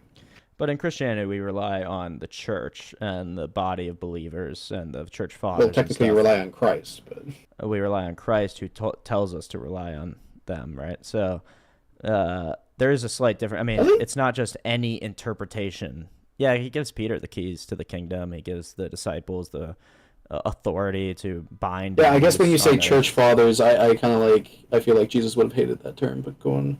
Okay, maybe. I mean, I don't think so, but fair enough. Okay, so essentially, yeah, if you want to call it, she's relying on nature, or she's relying on herself. I think it's a mix of the two. It's like nature. It's like a deism almost. It's like an impersonal God that only relays its own nature to because nature is reality. So it's like reality relays its own nature to us. Yeah, and then automatically. There's this element as well. Well, there's this problem if you want to base your theology or your religion on nature alone. Well, you can just look to any part of nature and take whatever part you want. So you can look to, say, in this instance, we're talking about sexuality. So you could look to a monogamous, like, swan couple and be like, well, we should be monogamous. Or you could look to not a grasshopper, what do they call it? A praying mantis couple and say, oh, well, then I should be able to eat the head of my husband after he impregnates me. So nature really doesn't tell you anything across the board about sexual morality or sexuality, the purpose of sexuality. So then it just becomes right, but they'd say that nature is their about nature, right? They'd say that nature is their gospel more than it's their revelation. Like you'd say that you would get things revealed from God, right? Sure. But he's not telling you the rules of reality, right? He's not so then actively in your head, right? Right. Yeah. So it's like a thing where it's like you have a holy book. They have seeing what's right and wrong through experimentation in their life. Yeah. I don't mean literal experimentation. I mean seeing what works and what doesn't work. Sure, I understand. Yeah. So we'll see how this works, if it's coherent to my body and how my body performs to understand. I don't think it's going to be coherent. To be very clear. So, I for don't think so instance, either. Anger brings death to the body. It shortens life. It creates stress. Anger brings death to the body, guys. Therefore, nature is wrong. I mean, anger is wrong. Look, she exposed herself. Anger is wrong. A Freudian slip, though. She accidentally said, therefore, nature is wrong. But her whole theology is based on nature, so... It's a Freudian slip. She didn't mean to say that, but it is. She accidentally exposed I think you can... I think you can interpret it as some natures are wrong. Like, for instance, especially in your worldview, there are some natures that are right. For instance, the greatest nature is God, and his nature is right. Yeah. So there are some natures that are right, and I think she can say that too, right? Like, for instance, the nature to want to fight someone is probably wrong in a lot of situations. It's same as murder, right? It's probably the wrong thing to want to do that. Yeah. Unless in certain situations. It all depends. Sure. Yeah, again, it's subjective and arbitrary. But she's a hypocrite, so... Yeah. Because of its effect on me, it's killing me. And natural religion is going to focus on anger doesn't kill you.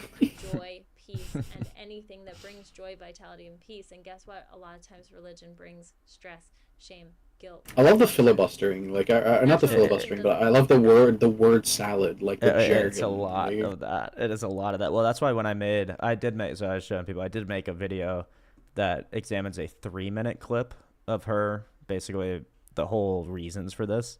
And that 3-minute clip was just cut together from a 28-minute video. So it's a lot of filibustering. It's a lot of talking around the point.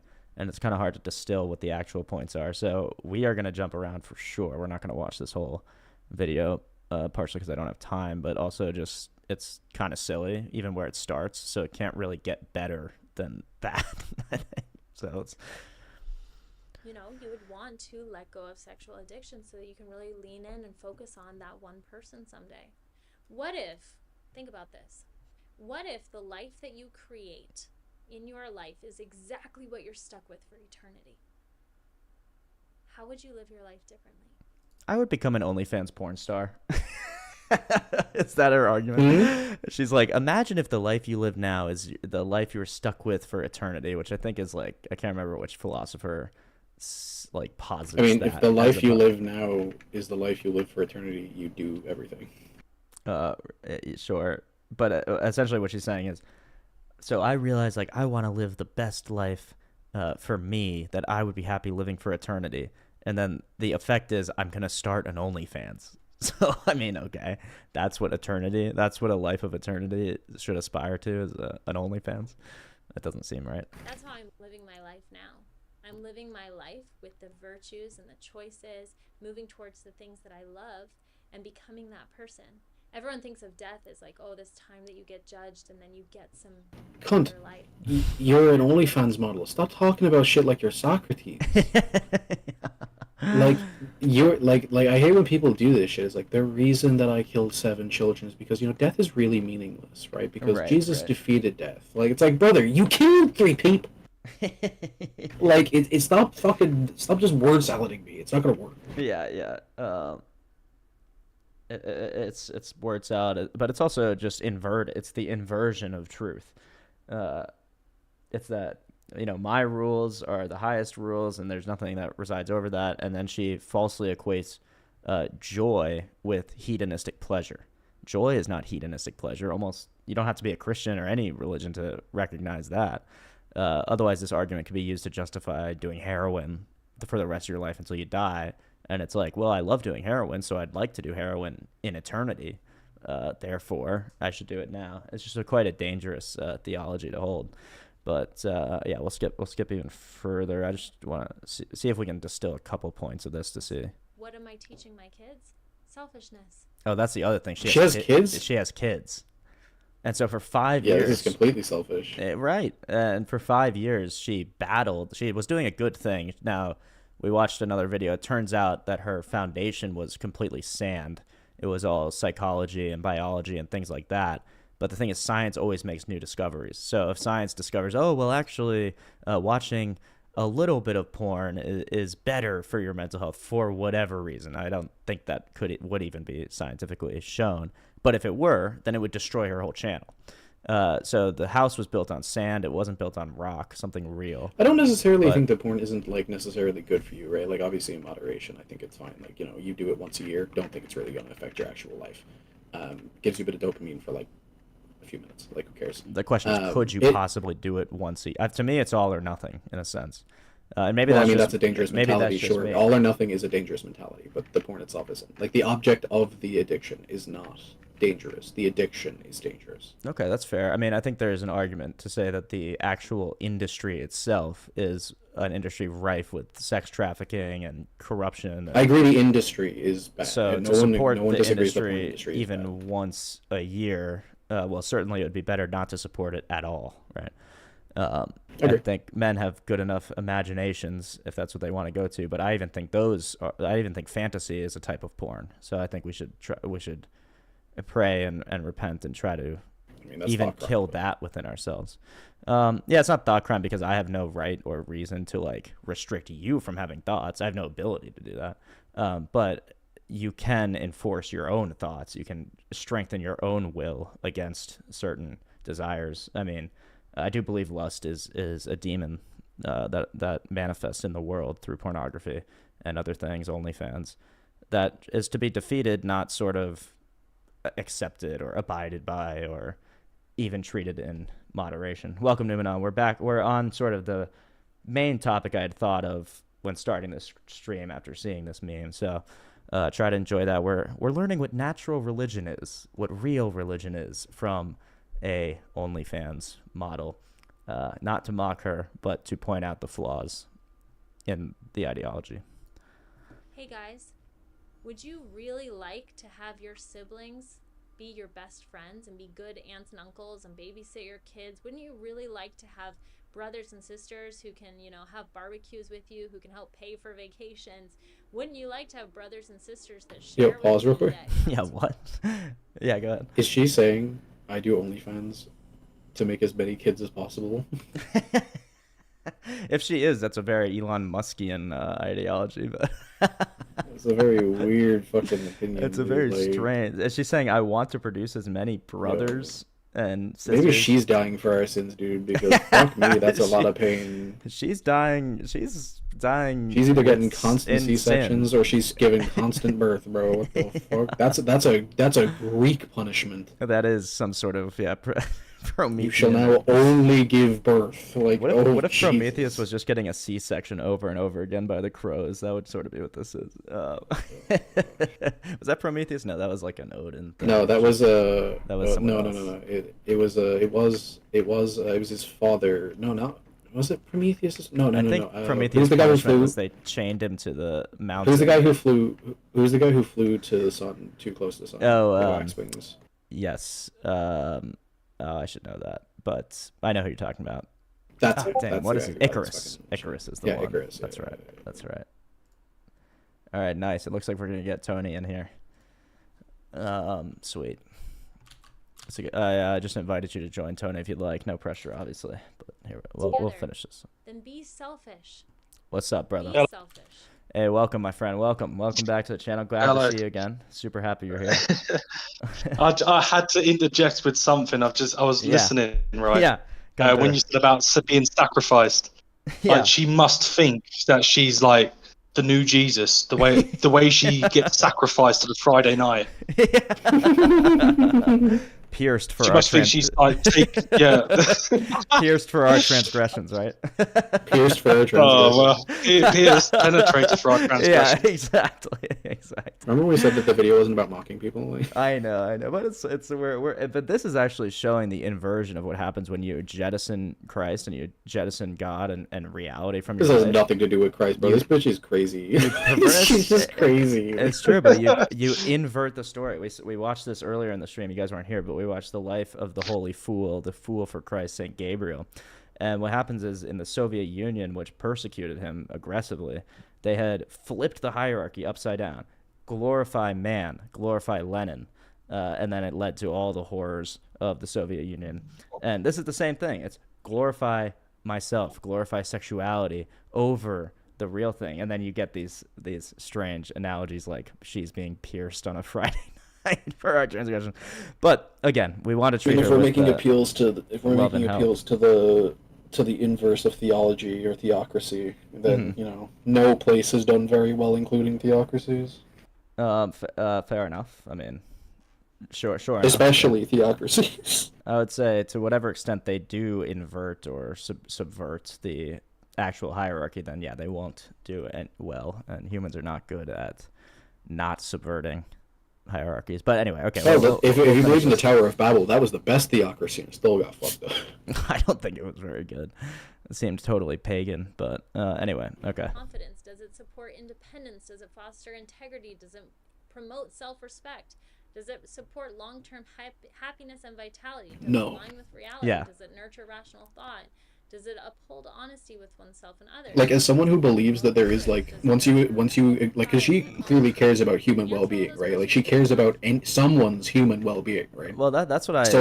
So we're on the same playing field, me and her here, right? Well, And that's so the she's problem like- with your morality. And then see, no, I mean from there. I'm not fucking beyond that. I don't know. Exactly right. But like, but good after versus that, evil. she's like, I think all these things and they're good for humanity. I'm like, you're crazy. Yeah, right, You're exactly. Well, insane. that's And I the can say danger. she's crazy after the assumption has been made, because she cares about human well-being, and so do I.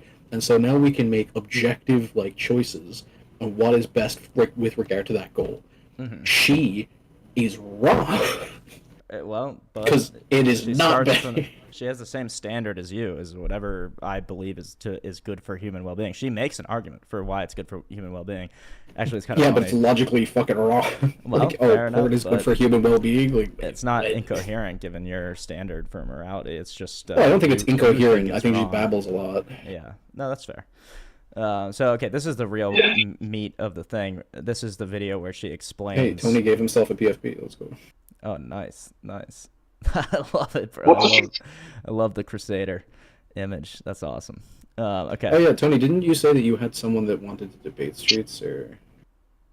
Oh, did you? Maybe not. I think he's working or something. Yeah. Tony, you're Okay. unmuted, bro. We'll continue this. I'm honestly so scared of making Hello. this video, and I will cry. Not because I think that I'm in the wrong, but most of you won't understand. I'm gonna mute myself. As the title of this video said, after 5 years of teaching porn and sexual addiction recovery, I created and launched an OnlyFans. That decision has hurt a lot of people tremendously. People have told me that they had panic attacks, that they've cried, that they felt sick, that they were shaking, and I feel terrible about that. But I need you to trust me in a way. Understand that this decision was made very, very carefully. Understand that I have my reasons for what I did. And even if you don't fully understand, just hear me out.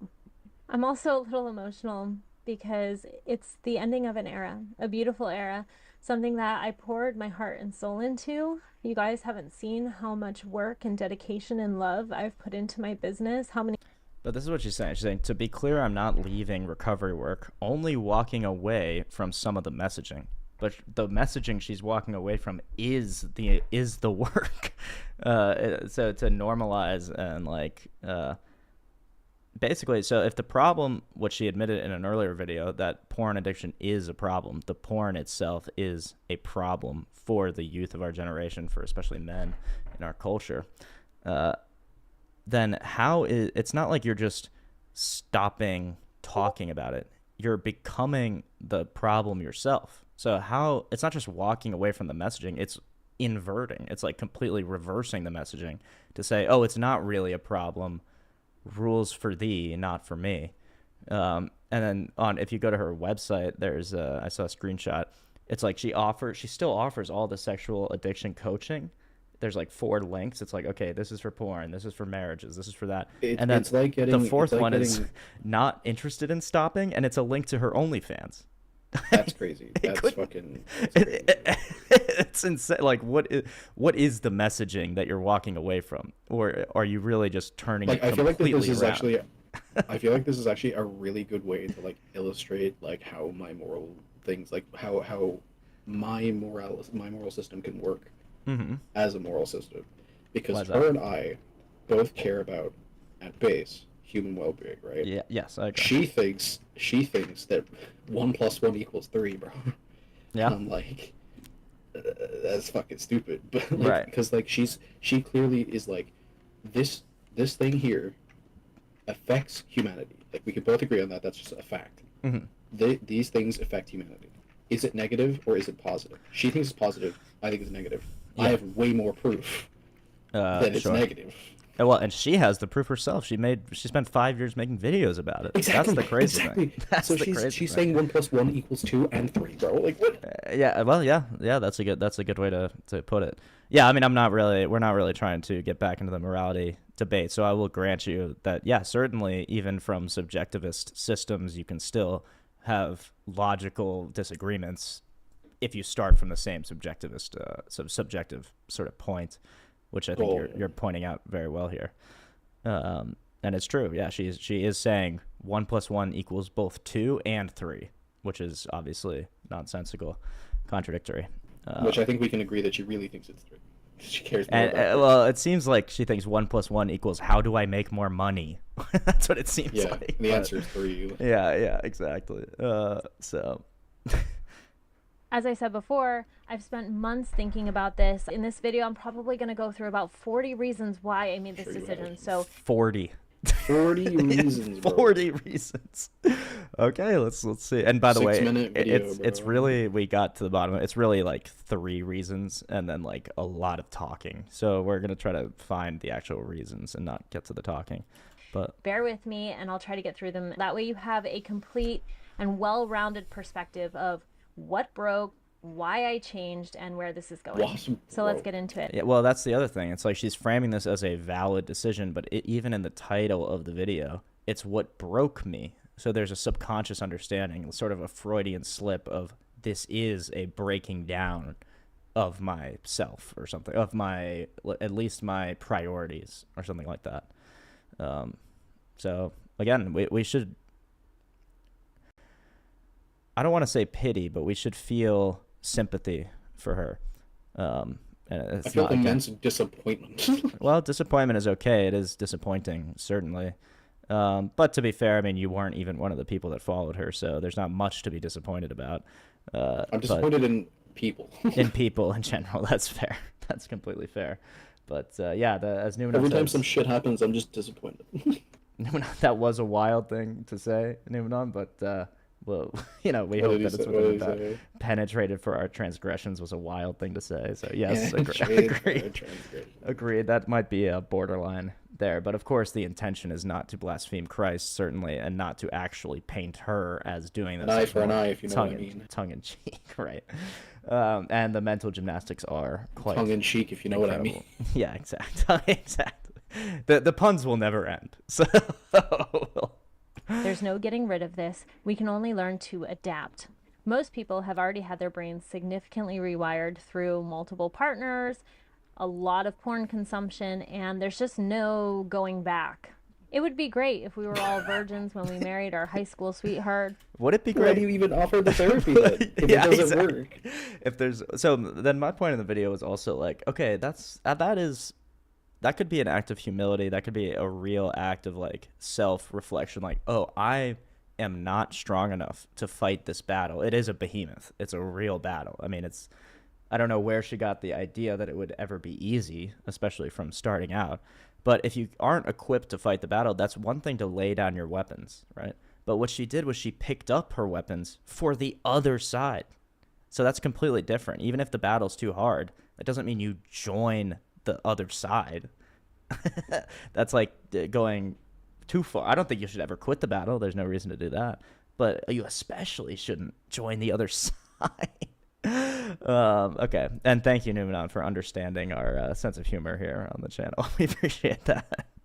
Or our first date, college boyfriend, girlfriend, and we lived happily ever after, but that's just not the case anymore.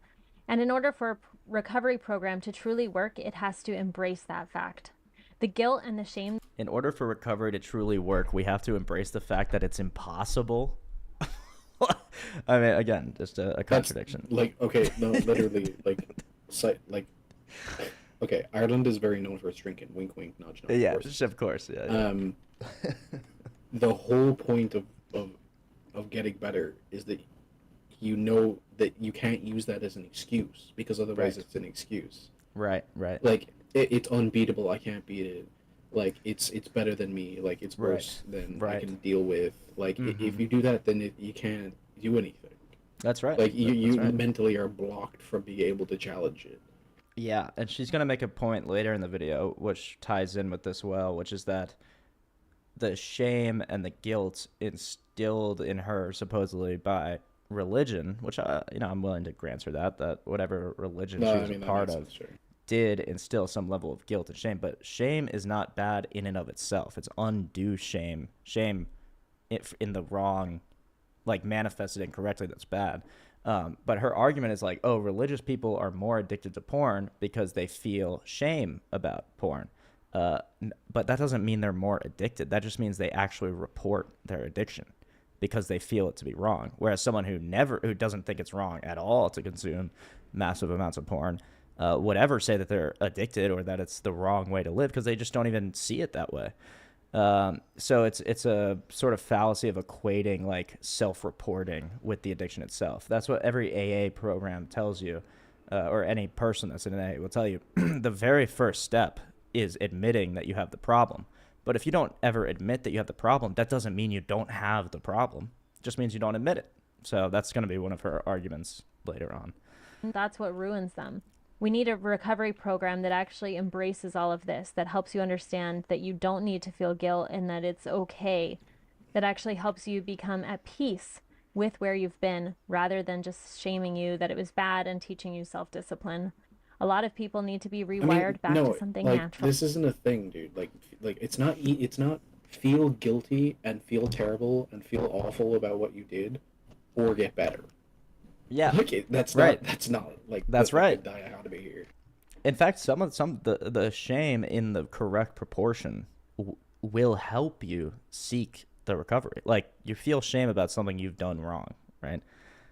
So that would inspire you, hypothetically, to fix what you've done wrong. Is having the awareness of it, which we call shame, which again gets... Yeah, it's a type of motivation, but it shouldn't be a main motivation because it'll make you feel worse. No, there are you want much... to go back to the addiction.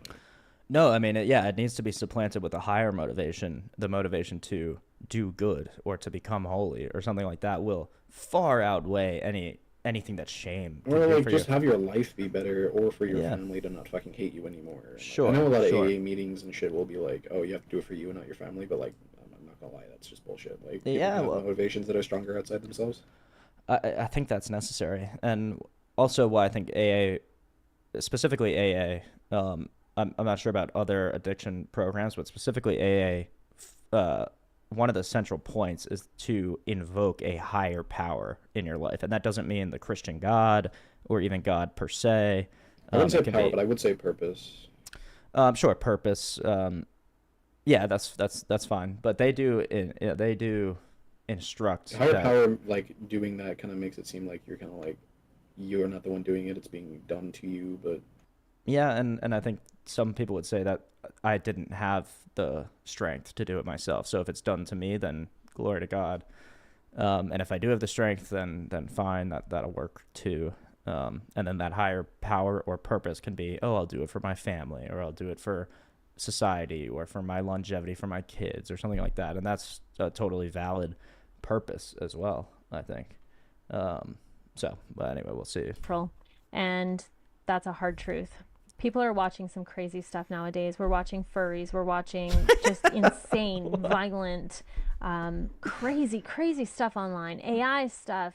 I mean, the technology side of this is just going bonkers. And I think a lot of people actually need rewiring back to something natural, something safe, something healthy. So the argument is, guys, I'm not the worst one. Guys, at least I'm not a furry OnlyFans. But then if your natural theology tells you that furry OnlyFans is actually healthier, then will you become a furry? Because that's what this whole thing is based on anyway. So, I mean, that's just obviously a weak argument to say, well, at least I'm not as, like, whatever. I don't want to put judgmental language on it, but at least I'm not as... 3 Jews. At least I'm not Hitler. At least I'm not Hitler. Exactly. Right. It's like it's the demotion of At least the I'm not the devil. evil of it. Right. And even Hitler could say, well, at least I'm not the devil. At least I'm not responsible for all death. Right. So you could extend this argument to basically justify any behavior. Just saying, well, I'm not the worst one. Right. So we can't live our lives like that. That leads to all sorts of horrific outcomes. And while I could keep going and just shaming people into like, stop all of it and just be normal, it wasn't working. People need a guide to help them get back to something healthier before they can quit altogether. As if there isn't enough porn on the internet, right? Well, What she's saying is another OnlyFans. They need it. No. She's saying that like there's worse porn, so I'm the transition back to regular stuff. Like Right. But it's like, okay, but isn't there already like oodles of that anyway? And aren't the people that are watching There's the worst already porn a just lot of gonna normal ignore your OnlyFans and watch whatever they were already watching? So I don't see how this contributes to any sort of like it return to normalcy in any sense. But And find a partner. So that being said, standard recovery methods simply don't work for most men. So we're going to work with what we've got and we're going to make it I would agree with that. That's actually a point that I would agree with her. I think recovery for this specific addiction, because it's such a spiritual one, does require an extraordinary healer, an extraordinary means, which she was not calling on before, and which I understand you'll disagree with, Infamous. But from my perspective, she's right. Normal recovery methods for this, all the psychology and the biology and the semen retention, manosphere stuff, I don't think that works. I don't think it's grounded in something real because it's totally fluid. It totally moves. Oh, but then now the biology says it's good. Okay, fine, then I'll do it, right? Or whatever. So I mean, it's Better? the same about any understanding about any religion. You can be like, oh, well, the society here loses to this society's lens, and so now it's like this. Like, that's just how religion works in society. Whether or not you think God is real or not, that's how religion works in societies. what, to give a lens for society to perceive, like, say, No, like ethics and things? Society's current ethics and morality affect the way that the religion is seen. It Yes, distorts the message. I can agree with that. Yes, absolutely, I can agree with that. Yeah, and that's why I would rely on a church that transcends cultures and societies. But none of the churches do. Yes, they do. No, the Catholic Church has changed a lot, especially in that's just the Catholic Church. The Catholic Church Church has powerful changed, church that's ever existed. but I believe they're schismatic. But we so, for can't- instance, the Orthodox Church does transcend culture and nations and the societies. Orthodox has changed its understanding of the Bible many times throughout history. Oh yeah, when? When it literally divided off into different sects. There's different types of orthodoxy. Do you think all Orthodox churches believe the same thing? No, but, well, yes, all Orthodox Yeah. churches do have the same theology, and they do have different I mean, sects. they might have the same book, but I definitely don't think they have the same beliefs. In fact, No, they a do. lot of Orthodox Christians usually have been taught by their pastors Mm-hmm. that even the people in the same stalls as you probably aren't real Christians, or like probably don't believe it, or probably are unbelievers. Like that's just true. Even Jesus says this. Right.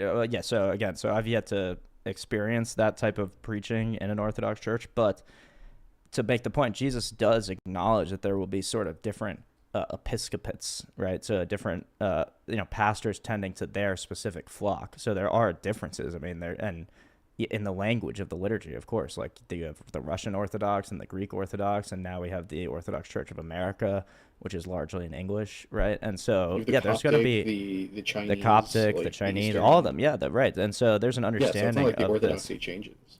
Yeah. So, but the It's not like the theology, orthodoxy doesn't change. My bad. the teaching has never changed. Well, the understanding, like orthodoxy came after the understanding had already changed from previous versions. Like the orthodoxy didn't just come out of past Jesus. Like the orthodoxy had Yes, to that's the become. understanding, that it did come out directly out of Jesus, that there's a direct lineage from the very first disciples installed by Jesus But himself. there was a time in which to the the orthodoxy bishops that did we not have. exist. I suppose so, depending on how you look at it. But Yeah, exactly. So like for instance, the Catholic Church, right, goes back older than the orthodoxy as we know it today. that's not what we would. That's not what. I'm sorry, I shouldn't identify myself with them yet. But that's not what the Orthodox would say. The Catholic Church, the Holy Catholic Apostolic Church, is what we call now the Orthodox Church. But there's only one Catholic Church throughout history, and so the But view even the from the Catholic Orthodox Church's perspective, beliefs changed. the Catholic Church's beliefs did change, which is what makes them schismatic. So their theology changed, like infallibility. Right, but the of Pope. orthodoxy just appeared out of other belief systems and like about Christianity. It appered out of it transformed from other belief systems in other, like for instance, Catholicism, right, is a product of, I think you would say, an older interpretation of the Bible, correct? No, Orthodox. You is think the old. Catholics thought the exact same thing for a long time, like for since Jesus? Yeah, until basically 1054. There's other minute sort of schisms, but yeah, 1054 is when they radically change the doctrine and they actually changed the creed without ecumenical council. In other words, without the entire episcopate of the church agreeing. Well, I'm not talking about official changing of like the tradition or official changing of the book. Like I'm not talking about that. I'm talking about what the people believed, because from generation to generation, there's already like little Chinese whispers. I don't know what it's called over. No, in yeah, America, but Chinese yeah. whispers is I think that's like the telephone game. yeah, telephone. Yeah, that's what Right, it is. Like right. it's literally that from generation to generation for thousands of years. The idea that I could believe that this, like, first of all, every single person that believes anything about any religion always claims this, that their shit has not changed whatsoever. Well, can you Right. point out one single change in the Orthodox? Catholic? Oh, I'm talking about Catholicism right now. Okay, so can you point out one change? Like, if you want to straw man The Pope's Catholicism, I leniency agree on the that. LGBT community. Yes, I agree that is a change. Yeah, But that's a massive, again, like, but change not in the tradition Orthodox. behavior. But the Orthodox Church has not changed that. So I'm curious. You don't think what- the Orthodox has changed in the exact same way for it to be more like lenient with like the LGBT community? Like they were a lot harsher back then. No, Like, no. No, yeah, I don't think so. Yeah, Tony, Okay, jump you in say there. so. Jump in Can here. Yeah. can you clarify something for me? You said the Catholic Church is older than the Orthodox Church. no. Someone, I swear I heard someone. No, say he that. did say that, but I think he wants to I meant retract to that. say like the Catholic Church has an older version, and so does the Orthodoxy. Well, I think the Catholic Church does have an older version. That's the one where they actually align with the Orthodox teaching, where they don't include the Filioque in the Nicene Creed. But after that, that's when they change. That's what makes them schismatic. Yeah, I find it so unbelievable, and like it would need to be proved to me in some miraculous way that the Orthodoxy hasn't changed Well, whatsoever. you could disprove our position by finding one single teaching that's changed. In the same way that a Muslim will say the Quran has not changed whatsoever, and I'm like, Right. I don't believe you. Yeah, I mean, fair enough. All right, sorry, jump in, Tony. Yeah, well, the councils, the 7 ecumenical councils, literally, like, what do you mean by change? Do you mean like as in change from the year 1, or do you mean change from say like the year 700 till now? I mean, Well, explain what you mean I by mean, change. like gone through like dogmatic changes, like any of them gone through dogmatic changes.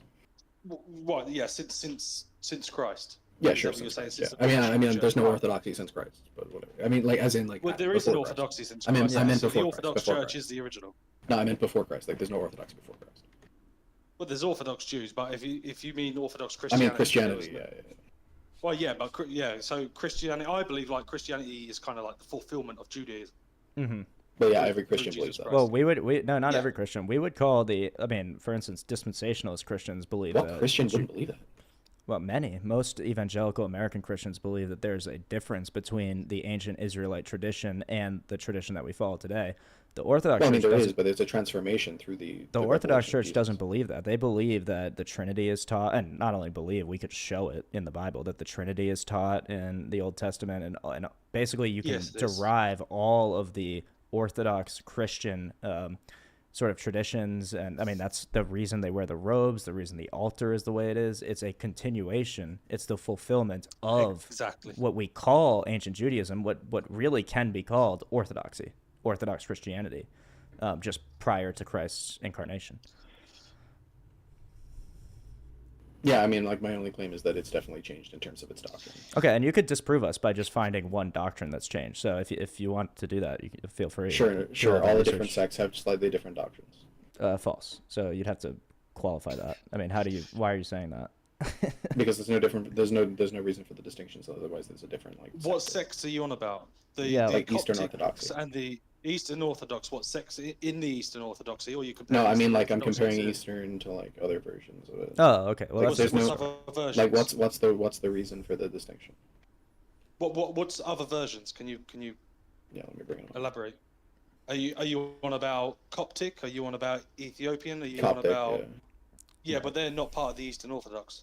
yeah. Yeah, They're no, they're not separate part of the church. Eastern Orthodox. I'm saying that they're separate church. Like you have Orthodox beliefs, then you have Coptic or Coptic and Mhm. Eastern Orthodoxy. There's very clearly Yeah, a difference between the two, correct? Yeah, and from the Yeah, perspective yeah, of but the Okay, Orthodox. so they're both Orthodoxy and they're both different. So which No, but one's from the true? perspective of yeah, Eastern the- Orthodoxy, the Coptics would have to repent from their schismatic belief, or I can't remember Correct. exactly what it was, but so the Eastern Like Orthodox. you see what I mean, They're right? very like close every to one of our these, heart. every one of I think these it might have been the sects are natures of saying Christ. every Yeah, it one was. of these sects are saying that the Orthodoxy is correct, but they're all different sects of Orthodoxy. Like they all have different dogmatic beliefs. So which one's true?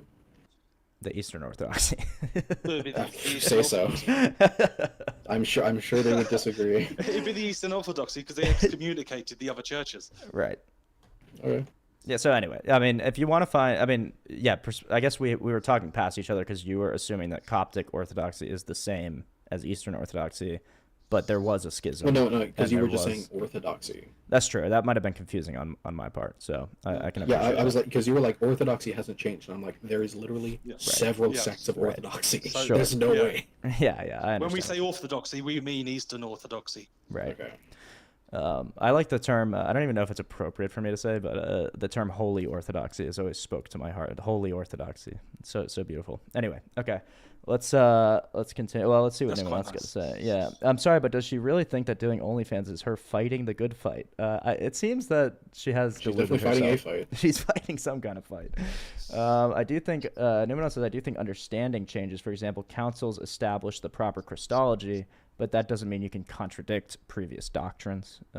Fair enough, right? But it's You can't even contradict previous even the doctrines in terms of Christology message is interpretation. rooted in the first 7 ecumenical councils, so that's really they're really hammering out all these details. And what we see in the Catholic Church is a schism that happens well after the 7th ecumenical council and completely changes the Nicene Creed without ecumenical council. And that's not something we see within Eastern Orthodoxy. So anyway, we'll continue.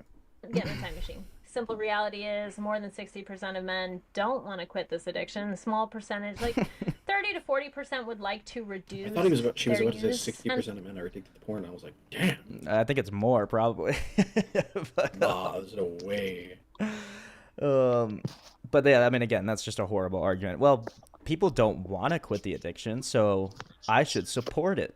I mean, no, that doesn't follow at all. That wouldn't follow for a heroin addiction or an alcohol addiction or any other type of addiction. So, I mean, And some men feel guilty, but they really just want to get rid of their guilt. They don't actually want to quit. So if you're watching this video and you're like, oh my gosh, I can't believe she's doing this horrible thing, don't go to that page. Don't participate in the things that I'm teaching. That's okay. You go back to your abstinence streak. But if you hear aren't, that, guys? Everybody get out. Everybody get out of my stream. She's commanded it. Anyway. just maybe, don't shame me for what I'm doing. If you don't like it, don't participate. But don't make me the villain. Next, maybe as a And I agree with that. She's not the villain here. She's just confused. Okay, so that's why we talk about it, to clarify confusions, not to shame or judge or villainize her. I really don't think she's a villain. I see her as a victim of a cultural disease, really. Okay. female, I was never meant to lead men. I accept that. It's been an uphill battle as a business. It's been an uphill battle for me personally. Everyone always asks, how often do your clients fall for you? How often do they develop emotional attachments? Too often, okay? That's the honest answer. I didn't want to face it before. I didn't want to accept it. We all knew it was true from the very beginning. It's painful. It makes me sad. I wish I was a dude. I wish I had a dude's face. I don't. I'm sorry. I never will. That being said, in some ways, I'm going to focus on what I can do as a woman in recovery. Again, a cop-out and also a dehumanization of women in general, which is the theme of this thing. She objectifies and dehumanizes herself, but even in that statement, she says, if I were a man, then I could have fought this battle, or I could have helped men, or I could have helped other people. But that's an excuse. That's to say that women have no role in fighting this demon of lust. So it's like she's dehumanizing herself and also downplaying the effect that women can actually have in a society. So again, this doesn't help men or women. This is not like a feminist position to be like, oh, OnlyFans, right? It's not at all. Recovery coaching. I'm ready to fully embrace my own sexuality in front of all of you guys. Yes, I am a sexual woman. Hello. Okay, you think I'm pretty cool. That's fine. We can all be at peace with it, and then we can move on and be logical about our sexuality and make good, rational, healthy choices. I had to come to terms with that, and I think anyone who works with me or joins either side of this program should also be able to come to terms with that. I've spent the last 5 years pretty debilitated. What's that? This is not part of one program. Oh, yeah, I forgot I'm not streaming. It's like running a drug trafficking fucking organization and also being a part of the fucking DEA. The DEA, right, yeah. It's like, it really is crazy. You could choose either path with this lady. And then it also brings into question, like, okay, so if you do choose her, like, website's path of actual recovery and addiction, what kind of advice is she going to be giving you? When on the other side, when it's like, okay, my 3 o'clock is a guy that's addicted to porn, then I'm going to help quit right? his You're not addiction allowed to to judge porn. her. No, I can't judge her. All right, can you get Jesus in her to call her fucking crazy? Well, she talks a lot about shame and guilt. And usually people project what they feel onto others. She's saying like, oh, men and everybody feels so much shame and guilt. They just want to get rid of it. What I hear is I feel this shame and guilt about sort of what I've chosen to do. And in a real way, that is what you just requested. That is Christ. That is the Holy Spirit speaking to her in her heart, saying, this is not right, right? Gently, Can you say some not shit? overpoweringly. But I'm not sure if he's going to come into my chat and say anything. I doubt it. But I would love, I mean, that would be awesome. Jesus just hops in on the stream. So that's, I mean, I think your request is being fulfilled in the manifestation of her guilt. Oh, jeez, it's 3:30. Oh, I don't want to go. I have to. Where are you going? I have stand up to do. Gotta prepare for this show and pick up my friend and stuff. Before we do that, yeah. Real quick, hold on. Tony, you there? Yeah, if Tony's there, yeah. Oh, is he not on the? There, I invited. Yeah, Tony get him up here. Yeah. So unfortunately, we do have to wrap this up, guys. I really didn't want to. Wanted this to be a longer stream, and we can pick this up if we so choose on Friday, obviously, or maybe I'll do a special extra stream tomorrow just to get it out of my system a little bit. Tony, you said you had someone you wanted to debate, Reese. I know. Yeah, one of my friends. Friends. He's I guess he try and claim agnostic atheism, but I don't think he's abandoned that now because it doesn't make sense. What is he now that makes so much more sense? Well, I think he comes to realize he can't hold both positions. You bitch. Right. Okay, go on. So he can't. What he doesn't find, he hasn't found, should I say, any compelling argument for the existence of God, and therefore doesn't believe, which means he's an atheist. Also, he doesn't know, so he's an agnostic. He's always an agnostic atheist. Like, Jesus Christ, claims he does believe in the soul, and then there is metaphysical things like logic, knowledge, and stuff like that. Yeah, they're proven through utility. Interesting. But proven through utility. Interesting. Yeah. As for the transcendental argument, I've gone through it a few times. He can't work out why that refutes him. Okay, gotcha. I mean, quickly, as a quick rejoinder to that, just because I can't help myself, it's like, well, obviously, what we're talking about is justification and grounding for the laws of logic. Yeah. So it can't possibly be worked out through utility because it pre-exists its utility. So something that comes after the thing in question cannot possibly be the grounding for the thing in question, because grounding implies that it creates the conditions for it to exist. But the utility comes after the thing already exists. So that can't be a valid grounding for logic and transcendental categories. It depends on your practical necessity and your view of it. Like it's so, like, for instance, how do you prove that a pen writes, right? Like, let's say you've never used a pen before and you've no idea it's the pen. Sure. How do you prove it works? You just assume it does? No, you pick it up and you use it. Yeah, you pick it up and use it. I'm not saying that utility isn't a way that we come to know about logic, but what's in question is the grounding for logic. And so it's simply not a grounding, even though it can point you and it can show you logic. It can just demonstrate logic through utility. See, that's the thing we've always give you a reason to believe in it, even, but it doesn't ground it. But that's the reason we've always talked past each other, because you think that we necessarily need a grounding for it, right? And while that might be a true and objective reality, right? We can use things with practical necessity. We can say things exist with practical necessity. And so, like, for instance, I don't know who made the pen, but I can infer via the pen's existence someone made the pen. Sure, right? But the thing in question is, I can pick it up and use it and then say it exists, but I don't know who made it. So I can do the same thing with logic, right? I can, like, pick it up and use it, but I don't know if it's made. But you know that the pen is made. We should have a tactic. Yeah, I would love to. That would be great. So Tony, if you want to. If he needs to come on a specific time, if he has a work schedule or something like that, shoot me a DM or anything, maybe in the Discord or on YouTube or something, and we can set up a specific time for him to come in. Or if he wants to just jump in on a Monday, Wednesday, Friday stream, he's absolutely more than welcome anytime. It could well end up being that he jumps in, but I would rather have maybe a week's notice, because he's busy, I'm busy. Perhaps you're busy. Totally. We're on different time zones, so we've got to find out a time where we're that'll not, work. running around like headless chickens trying to find Right. time. Right. Totally. So maybe Oh just yeah, if you can lock down a time, it can be in a week or 2 weeks or whenever, you think you guys can manage it. Just DM me like what your time. I'm probably more available and free than you guys are in general. And your time zone is like later than mine, so I have more time in the day to plan around that. I mean, I don't want to necessarily have a stream at like 8 a.m., but we could, but we totally could. no, But it'd probably be more middle to late evening. middle to late evening UK would be time. perfect, and that would be about Yeah. the early afternoon, sort of 11 a.m. ish for me. So that would be perfect. That's when I usually stream anyway.